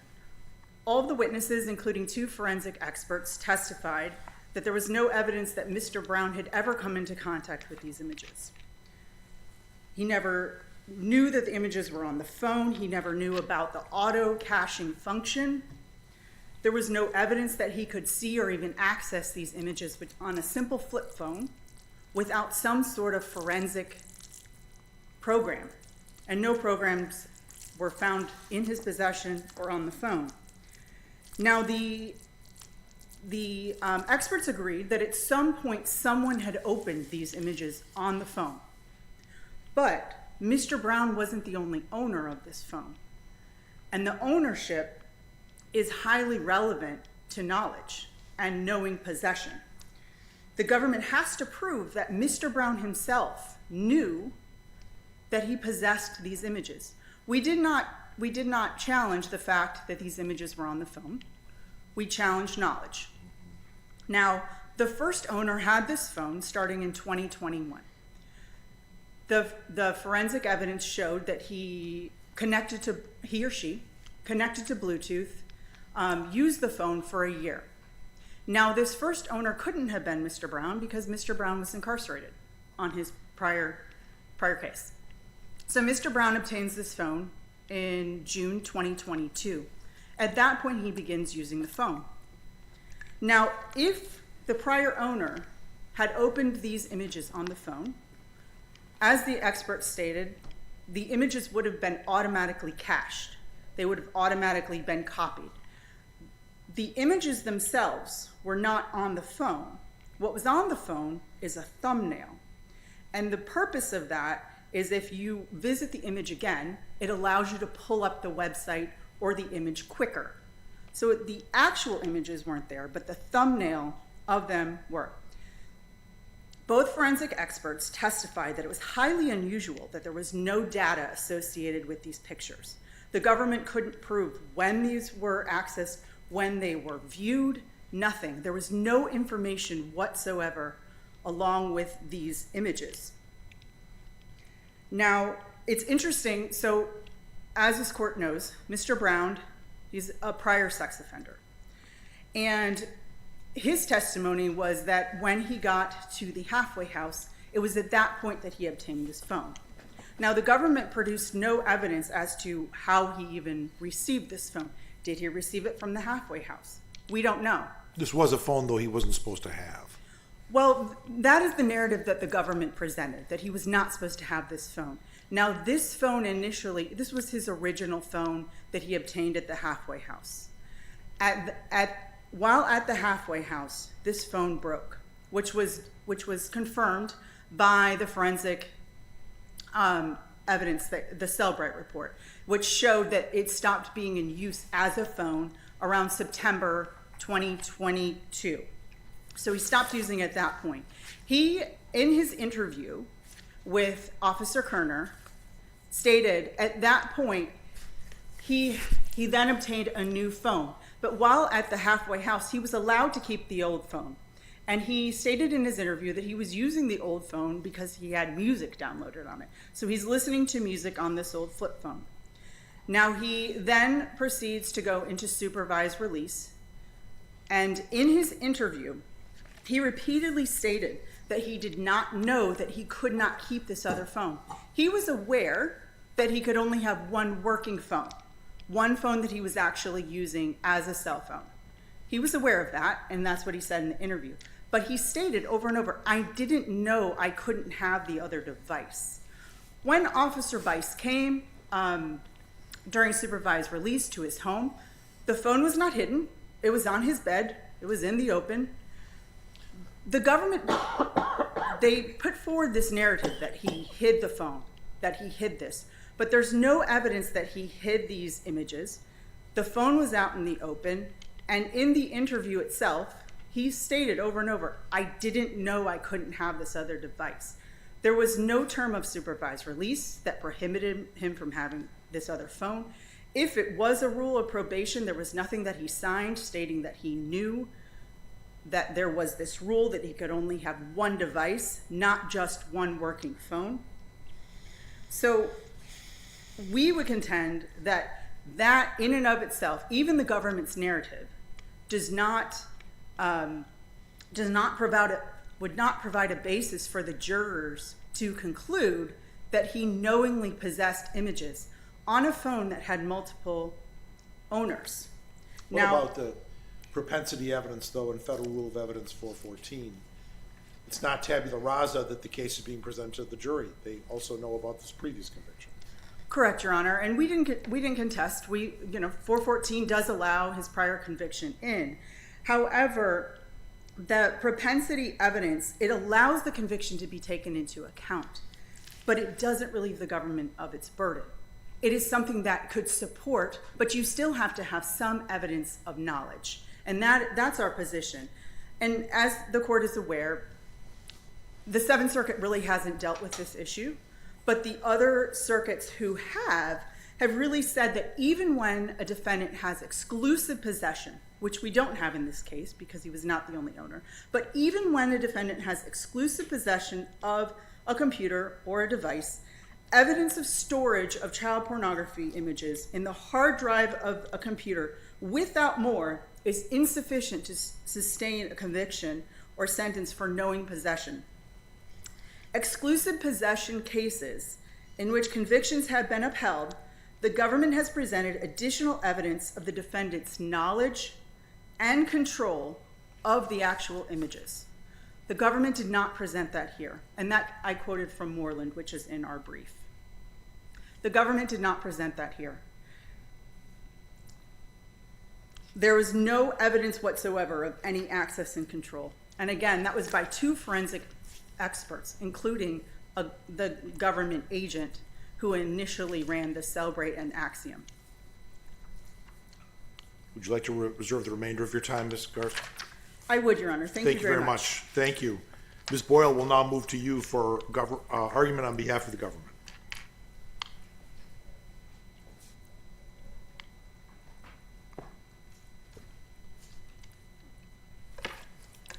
Thank you, Your Honors. May it please the court, counsel, my name is Catherine Boyle on behalf of the United States. Mr. Brown fails to meet the nearly insurmountable burden of showing that no rational juror could have found him guilty of possession of child pornography. The ample evidence in this case, taken all together, shows that the jury's verdict was reasonable.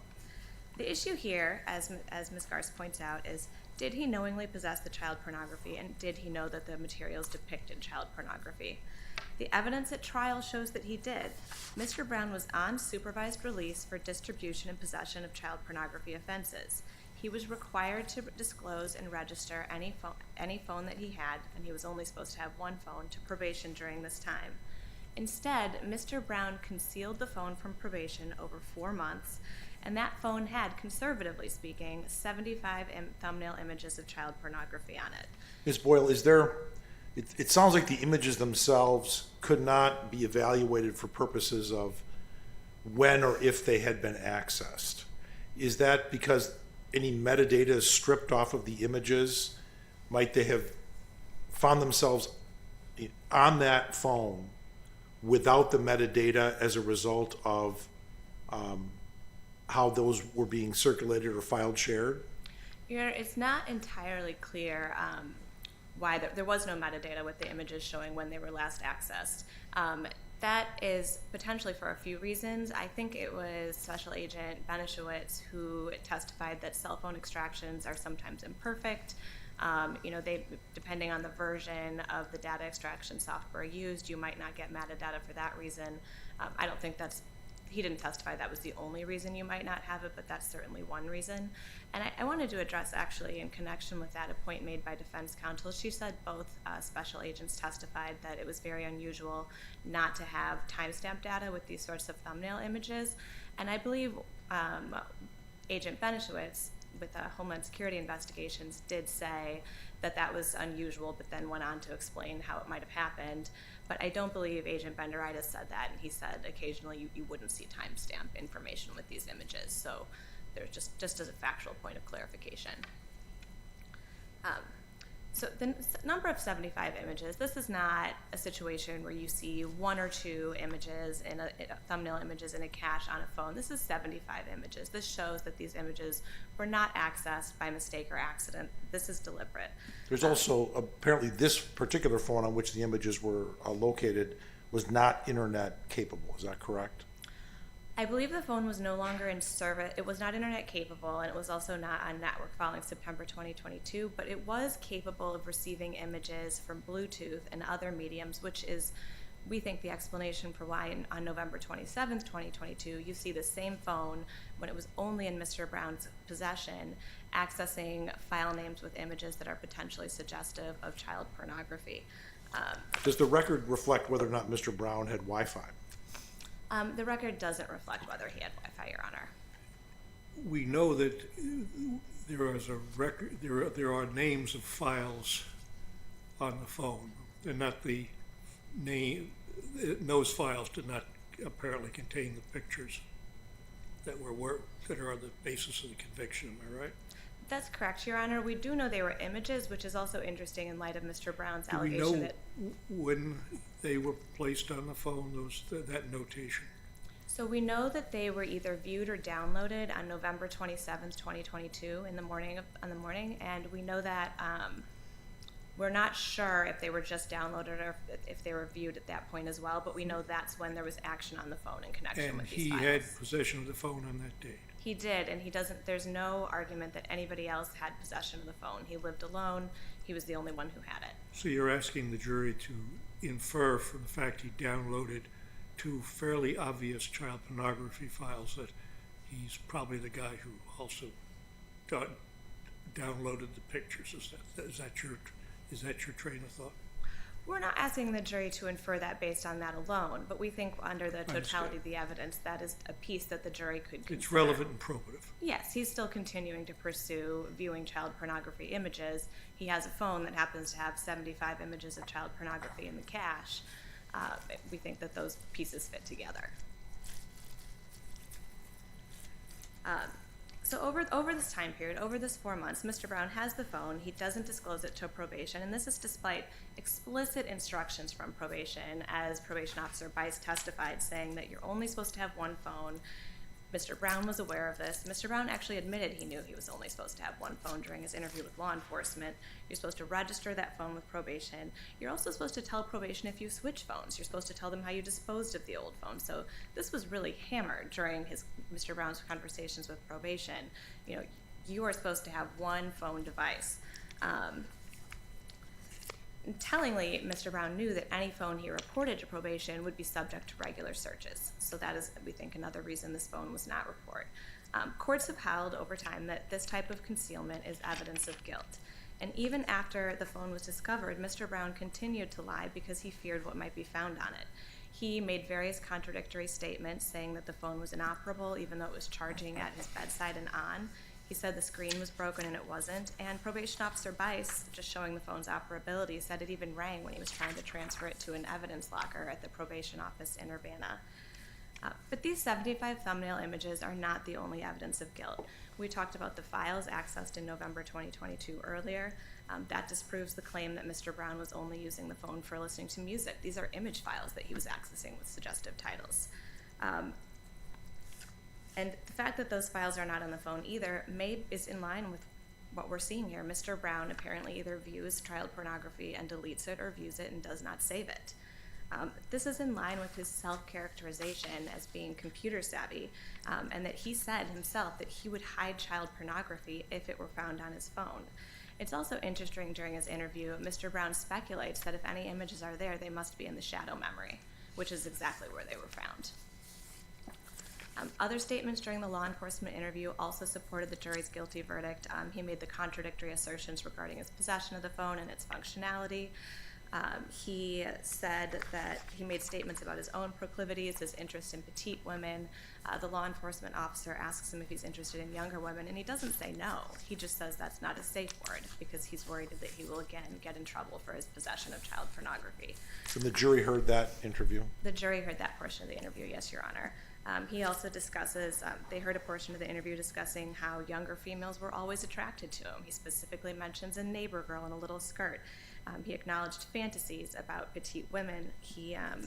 So all of these things are contributing to the jury's picture of what's going on here. And the jury was also permitted to consider, under Rule 414, evidence of his prior convictions for distribution and possession of child pornography for any relevant purpose, including propensity. If your honors have no further questions, the government will rest on the arguments in our brief. No, thank you, Ms. Boyle. Thank you, Your Honor. Ms. Garst, we'll go back to you now for rebuttal argument. Just a couple things. First is regarding the file names.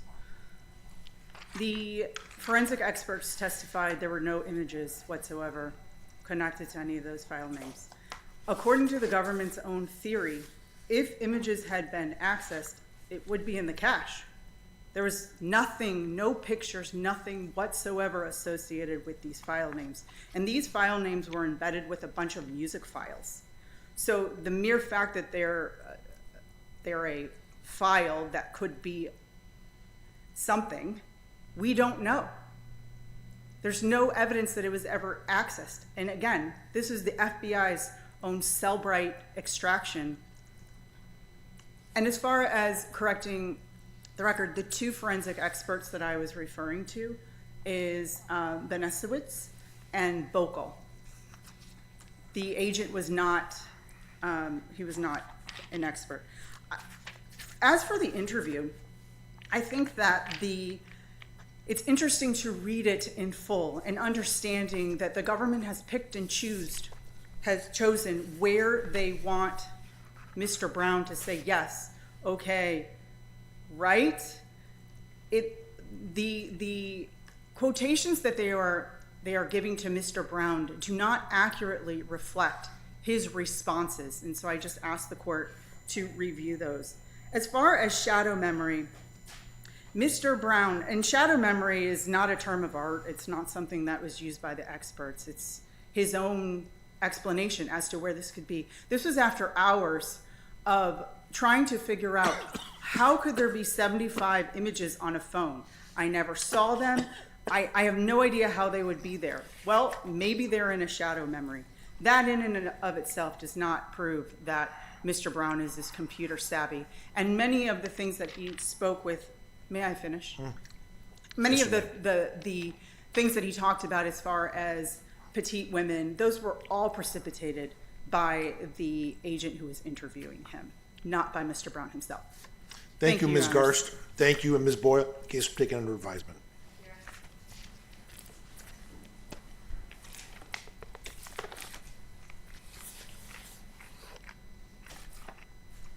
Our final case of the morning will be Appeal 23-2653, United States versus Miguel Salinas Salcedo. And we'll hear from you first, Mr. Glassman.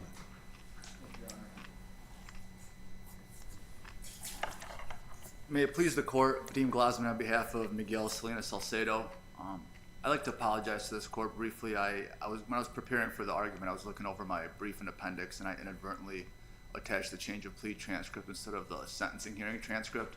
So I could supplement that for the record if your honors wish, but that was not in any I think we have it, faith. docket entry 200. Yes. Yeah, I think we've got it. Thank you. The appeal before this court presents two issues. The first issue is the applicability of section 2S1.1B2C, and the second issue is whether the district court made an adequate finding as to that enhancement applying to Mr. Salinas Salcedo.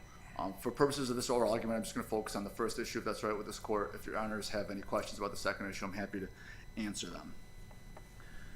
Regarding the underlying facts, I don't believe there's any material disagreements here. The district court found when it ruled against the 2-point enhancement for leadership that Mr. Salinas was a middleman. The PSR said in paragraph 10 that he was a middleman. And the crux of this appeal here is that he was not the person who was actually engaged in the financial transactions that would clean the money in the money laundering conspiracy. And because of that, the review here is de novo, not clear error, because we're not really arguing what the facts are. Overall, I think the facts are agreed upon. So what the issue here is does 2S1.1 B2C apply to anyone who could be part of a conspiracy, or is it specifically related to someone who is engaging in the financial transaction to clean the money? And it's the government's position that that's not true. It could be anyone, and you look at the frequency of the transactions and the profitability of it. But if you look at the plain language of the guideline, if you look at the context of the guideline, if you look at the legislative history of the guideline, and the similar similar applicability of being in the business of buying and selling stolen goods, it all points to the conclusion that you have to be the one who actually launders the money, not being a middleman or a broker, not a driver, not the drug dealer. And first, if you look at the non-exhaustive list of factors to consider under 2S 1.1 B2C, it gives the first four the specific ones, and number 1, 2, and 3 all say the defendant engaged in laundering funds. And your honors know the definition of engaged. It's to be involve oneself, to be a part of. And then in laundering funds is to make the transaction. So you're involved in making the transaction. And the fourth one, which is the last specific one before it goes into, underlying convictions and things like that, it gives the context to this. And it says the defendant generated a substantial amount of revenue in return for laundering the funds.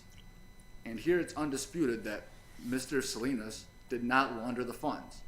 There was a drug trafficking organization in Mexico. They had cash in the United States that needed to be laundered and wired back to Mexico. And he knew people who had access to banks or financial institutions that could wire the money back to them. In this case, it was 2 undercover officers that were working with the government. So he didn't actually do this. He got 1.5% for each transaction, which equaled, I think, about $44,000 out of the millions and millions that were laundered. And it was sporadically over 2.5 years.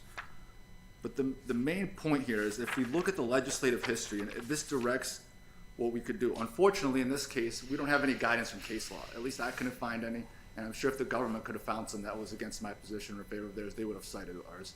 And it's empty across all circuits in this country. But the legislative history from 2001, when this enhancement was passed, specifically says that this subsection B2C is for third-party money launderers. And exactly, it says, with respect to third-party money launderers, subsection B2C provides a 4-level enhancement if the defendant is, quote-unquote, in the business of laundering funds.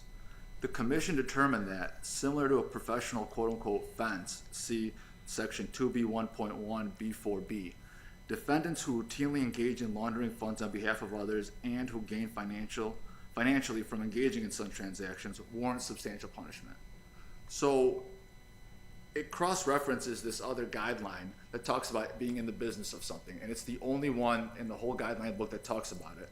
And the government in their response brief says, you know what, this whole fencing thing isn't an issue. The defense is kind of making that up. No, the commission specifically said this is what it's about.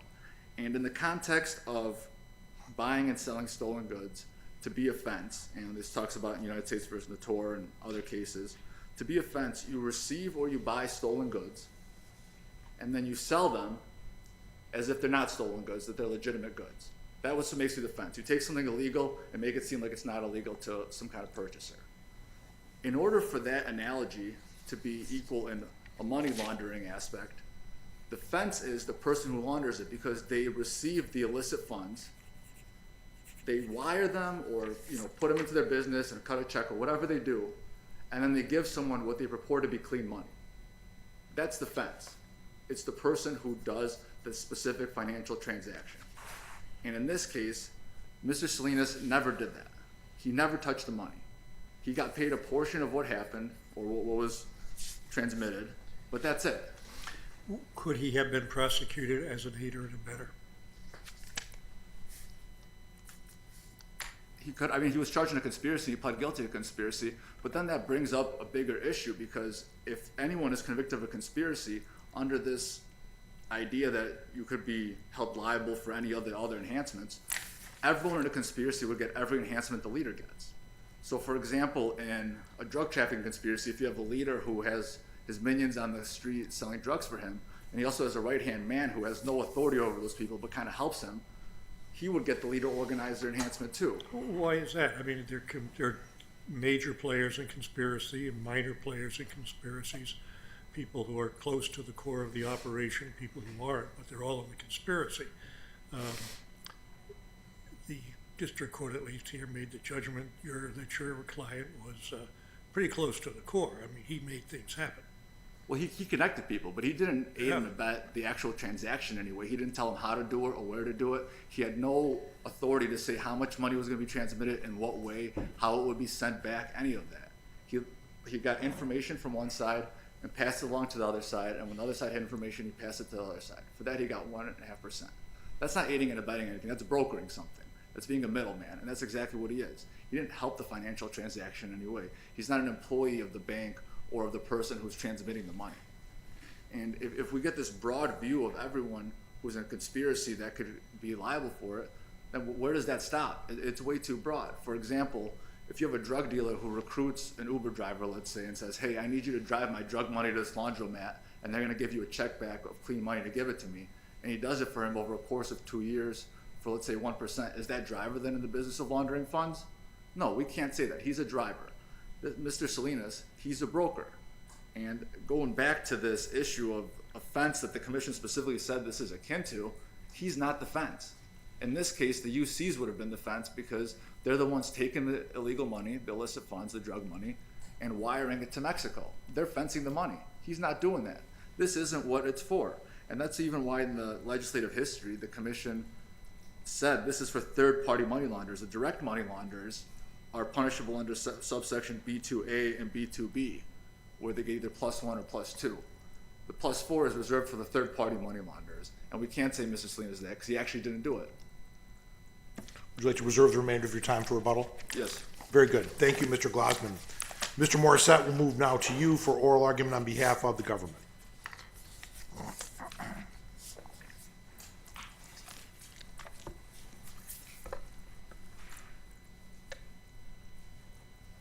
May it please the court, Wesley Morissette on behalf of the United States. The district court did not err in applying the 4-level enhancement for being in the business of money laundering. Defendant pled guilty to conspiracy to commit money laundering. Defendant admitted that he was an integral part of the money laundering scheme. He admitted that he brokered 24 contracts to launder nearly $3 million in exchange for $44,000, and that he proposed 79 other contracts involving nearly $15 million more. He admitted that he knew the funds represented the proceeds of some form of unlawful activity and that the transactions were designed in whole or part to conceal those. And the district court's statement that he was a middleman or broker was addressing whether he was a leader in the scheme, not whether he was or was not a money launderer. The district court was very clear that his conduct fell within under the money laundering statute. Though the defendant attempts to create some ambiguity in the statute, there is none. The 4-level enhancement under the guideline 2S1B2C applies to money laundering statutes, the crime to which the defendant pled guilty. The term laundering funds is explicitly defined in Application Note 1. It's defined as making a transaction, financial transaction, monetary transaction, or transmission, or transmitting or transferring property, funds, or monetary instrument in violation of 18 U.S.C. 1956. And 1956 says explicitly, for the purposes of this paragraph, a financial transaction shall be considered to be one involving the proceeds of a specified unlawful activity if it is part of a set of parallel or dependent transactions, any one of which involves the proceeds of specified unlawful activity. Defendant has said that he was integral, does not deny that. And Guideline 1B13 also explicitly states that in applying Chapter 2 enhancement, the district court is to consider all acts and omissions committed, aided, abetted, counseled, commanded, induced, procured, and willfully caused by the defendant. The analysis under Application Note 4 thus necessarily focuses on the extent and the frequency to which the defendant engaged in money laundering conduct, not whether that conduct meets the definition of money laundering. Even looking at the fence test as the defense wants to rely on, that fence test supports applying the enhancement here. The fence test is designed to punish more harshly the fence who connects the stealer, the thief of stolen goods, and the buyer of stolen goods, because that fence encourages continual criminal conduct. That's exactly what the defendant did here. The defendant found people who had money that needed to be laundered and was part of that scheme to get that money laundered through other individuals. These transactions do not happen without the defendant linking these two parties together. So if the panel has no further questions, we just ask that panel affirm district court sentence.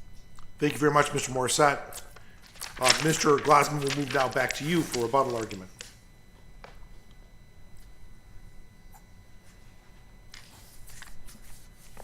As your honors know, in order for a sentencing enhancement to apply or whatever sentence is going to be handed down, it has to be an individualized assessment. You don't look at what happened in the entire conspiracy. You don't look at what everyone did in the conspiracy. You look at what an individual did. And what did Mr. Salinas do here? He did not sell the drugs to get the money. He did not say how much money he needed laundered. He didn't say when he needed it laundered. He didn't say what financial institution to do it through. He had no connections in a financial institution to do it. He didn't determine how much of a cut was going to be given to anyone. All he did was connect two people and pass along information. And with that, just because he's an integral part doesn't mean every enhancement applies to him. There has to be a narrower view, because if you get overbroad, then you don't know where it stops. Who doesn't get this enhancement? If the government's view, it's, you know what, if you do it a lot and you make some money doing it, this enhancement applies. That's not what the commission wanted. They specifically said that when they passed it through their notes, saying it's akin to offense. And by the addition of offense, a broker is not offense. The fence is the one exchanging it from dirty to clean, whether it's stolen goods or money, and Mr. Salinas did not do that, and this should not apply to him. Thank you, Your Honors. Thank you very much, Mr. Glassman. Thank you very much, Mr. Morissette. The case will be taken under advisement. That'll complete our oral arguments for the morning.